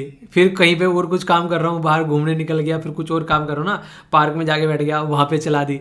मतलब कई बार ऐसी हरकतें करता हूँ, मैं मूवी को टुकड़ों में देख डालता हूँ, ठीक है। मतलब जो देखनी है तो देखनी है। तो ये आप लोग क्यों बता रहा हूँ? इसलिए बता रहा हूँ कि ये काम आप लोग भी कर सकते हैं। किसके साथ में? पढ़ाई के साथ में। मैं तो मूवी ये बोलोगे अपने आप मूवी देख रहे हो, मैं पढ़ाई के बारे में बता रहे हो। मतलब वो मतलब नहीं है। वो मतलब नहीं है, कहने का मतलब यहाँ पर ये है कि अपने काम को पार्ट्स में डिवाइड कर लिया करो, ठीक है। उदाहरण थोड़ा सा गलत हो गया, ठीक है। इसीलिए कह रहा था मैं, बताना नहीं चाहिए। मतलब अपने काम को जो भी रहता है पार्ट्स में डिवाइड कर लिया करो। कोई लेक्चर है, कोई किताब पढ़ रहे हो, तो जहाँ पर थोड़ा थोड़ा टाइम मिले उसको वहाँ पर यूज़ कर लिया करो, ठीक है। ओके, ऐसा नहीं हर टाइम मूवी देखता हूँ, ठीक है। गलत भावनाएं मत बनाना। ये बच्चा कह रहा है मम्मी कहती है सर तुम्हारे सर मूवी बताते रहते हैं बस देखने के लिए, पढ़ाई वढ़ाई के लिए बोलते हैं कि नहीं बोलते हैं। तो बोला करो, बोलते हैं डेली, पूछते हैं कितने घंटे पढ़ाई की है, ठीक है। ये फालतू में बेइज्जती कराते रहते हो आप लोग मेरी, एक गंदी बात है। ओके चलिए आगे चल। यहाँ पर बात की जा रही है लिथियम के बारे में, तो काफ़ी इंपॉर्टेंट क्वेश्चन आप लोगों का बन सकता है, क्योंकि लिथियम ट्रायंगल भी ऑलरेडी मैं आप लोगों को पढ़ा चुका हूँ जो कि न्यूज़ में था। तो याद रखिएगा यहाँ पर आंसर तो इसका अर्जेंटीना हो गया। थोड़ा सा मैं लिथियम ट्रायंगल के बारे में बताता हूँ। जैसे ही आप लोग जाओगे एसएलवीपीडिया पर, ऊपर सर्च बॉक्स में जाकर लिथियम लिखना, तो लिथियम ट्रायंगल खुलकर आ जाएगा। लिथियम ट्रायंगल में आप लोगों को यहाँ पर 3 कंट्री देखने को मिलेगी। एक तो है यहाँ पर बोलिविया, दूसरा है चिली और तीसरा अर्जेंटीना देखने को मिलेगा। तो दुनिया में सबसे ज़्यादा जो लिथियम है वो यहाँ पर पाया जाता है, जिसको व्हाइट गोल्ड के नाम से भी आप लोग जानते हैं। तो साउथ अमेरिका की कंट्री यहाँ पर अर्जेंटीना, बोलिविया और चिली, ये यहाँ पर सबसे ज़्यादा लिथियम वाला एरिया आप लोगों को देखने को मिलता है, ठीक है। तो कंफ्यूजन नहीं होना चाहिए इसके बारे में, अगर कल को कोई क्वेश्चन पूछ ले तो आंसर हो गया अर्जेंटीना। तो अर्जेंटीना में हमारी कंट्री की टीम जा रही है ताकि हमको लिथियम जो है वो प्रॉपर वे में मिल सके और उसको फिर हम लोग यूटिलाइज कर सके, क्योंकि हमारी कंट्री इतनी बड़ी मार्केट है। कल को अगर इलेक्ट्रिक व्हीकल लोग खरीदने लगे तो सोचो कितने लार्ज स्केल पर यहाँ पर काम किया जा सकता है। तो mineral exploration corporation of limited जो है वो इसी के साथ में काबिल यानी कि खनिज विदेश इंडिया लिमिटेड और ज्योलॉजिकल सर्वे ऑफ इंडिया से यहाँ पर लोग जो हैं उनकी टीम आप लोगों को देखने को मिलेगी, जो कि यहाँ पर पहुंच रही है ताकि हमारे देश में इलेक्ट्रिक व्हीकल की बैटरी को हम लोग बना सकें और उसका इस्तेमाल कर सकें। ओके, समझ में आ गया, यही बात थी बस। आगे चलते हैं। यहाँ पर हमारी कंट्री में जो 26 जनवरी गणतंत्र दिवस के रूप में जो चीफ गेस्ट आने वाले हैं वो आएंगे इजिप्ट के। तो ये काफ़ी इंपॉर्टेंट है। अभी कॉन्फ्रेंस ऑफ पार्टी जो 20 जो अभी 7 देखने को मिली वो कौन से देश में देखने को मिली बताइए। 28 जो है वो कौन से देश में होने वाली है और 26 कौन से में हुई थी। ये सारे वो क्वेश्चन है जो फटाफट पूछे जाते हैं, तो पता होना चाहिए। 26 ग्लासगो यूके में, 27 कहाँ पर हुई थी बताइए, 28 यूएई में होगी, ये मैंने बताया, ठीक है। तो 1 नंबर मेरा, 1 नंबर आप लोगों का। अब जो बचा हुआ का आंसर देगा वो देखते हैं किसका होगा, ठीक है। ये सही आंसर है इसका क्या, वो है 10%, यानी कि आंसर जो आप लोगों को यहाँ पर देखने को मिलेगा डी। तो ये आप लोग याद रखिए। तो ये क्वेश्चन हो गया आप लोग का आंसर। दोस्तों ये वो एरिया है जो कि आप लोगों की इंग्लिश इंप्रूव करेगा। अगर इंग्लिश बोलना चाहते हैं तो वोकैबुलरी होगी तो आप लोग इंग्लिश बोल पाएंगे, वोकैबुलरी होगी तो आप लोग इंग्लिश समझ पाएंगे, वोकैबुलरी होगी तो आप लोग इंग्लिश लिख पाएंगे। तो काफ़ी इंपॉर्टेंट है, यहाँ पर शब्दों का ज्ञान होगा तो ही उनके साथ में आप लोग खेल पाएंगे। आप लोग एनडीए, सीडीएस, एसएससी बैंकिंग में एंटोनिम्स सिनोनिम्स पूछे जाते हैं वो भी आप लोग अटेम्प्ट कर पाएंगे, ठीक है। तो 5 शब्द वैसे हैं और वैसे तो दुनिया भर के शब्द हैं, तो जो भी आप लोगों को अच्छा लगे शब्द उसके ऊपर सेंटेंस फॉर्म जरूर करिएगा। और सेंटेंस फॉर्म करना एक अच्छा तरीका है चीज़ों को याद रखने का। वो कहते हैं कि प्रैक्टिस में ले आओ उसको तो फिर लंबे समय तक आप लोग याद भी रख पाते हो। ओके, पहला शब्द आप लोगों के सामने है, ये है एक्सोमेटिक। एक्सोमेटिक का मतलब होता है एक तरीके से सिद्ध करना। सिद्ध करना एक तरीके से आप लोग बोल सकते हैं किसी चीज को आप लोगों को अगर मैं समझाऊं कि आप लोग बोले हाँ ये बिल्कुल सही है, जिसके ऊपर क्वेश्चन न किया जा सके, हाँ ये बिल्कुल सही है, इसके ऊपर कोई क्वेश्चन नहीं लगाया जा सकता। एक तरह का एविडेंस आप लोग उसको बोल सकते हो कि हाँ ये बिल्कुल ऐसे ही है, ठीक है। और जब इसके अपोजिट में जाओगे तो कोई समझ ही नहीं पा रहा है, मिसअंडरस्टूड हो गया, अनसर्टेन हो गया, कोई क्लैरिटी नहीं है, वो अपोजिट वर्ड हो गया। तो सिनोनिम्स और एंटोनिम्स दोनों आप लोगों को देखने को मिलते हैं, तो ये काफ़ी इंपॉर्टेंट है। जैसे कहने के लिए तो एक्सोमेटिक डिस्कस किया, पर understood, given, grant, self evidence, ठीक है, ये मिसअंडरस्टूड, अनसर्टेन। तो एक तो शब्द ये हो गया, वैसे 2 3 4 5 6 7, तो कहने के लिए यहाँ पर 5 शब्द रहते हैं, पर आप लोगों से 25 से 40 तक शब्द इसमें आप लोगों को देखने को मिल जाते हैं।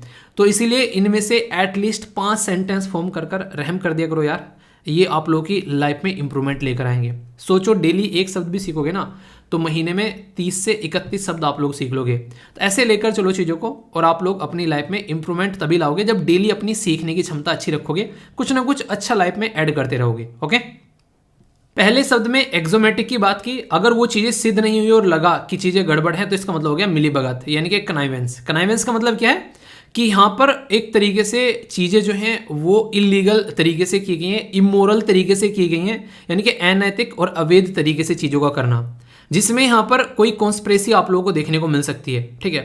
तो ये आप लोगों को देखने को मिलेगा। तो ये हो गया क्या, ये हो गया मिलीभगत, ठीक है।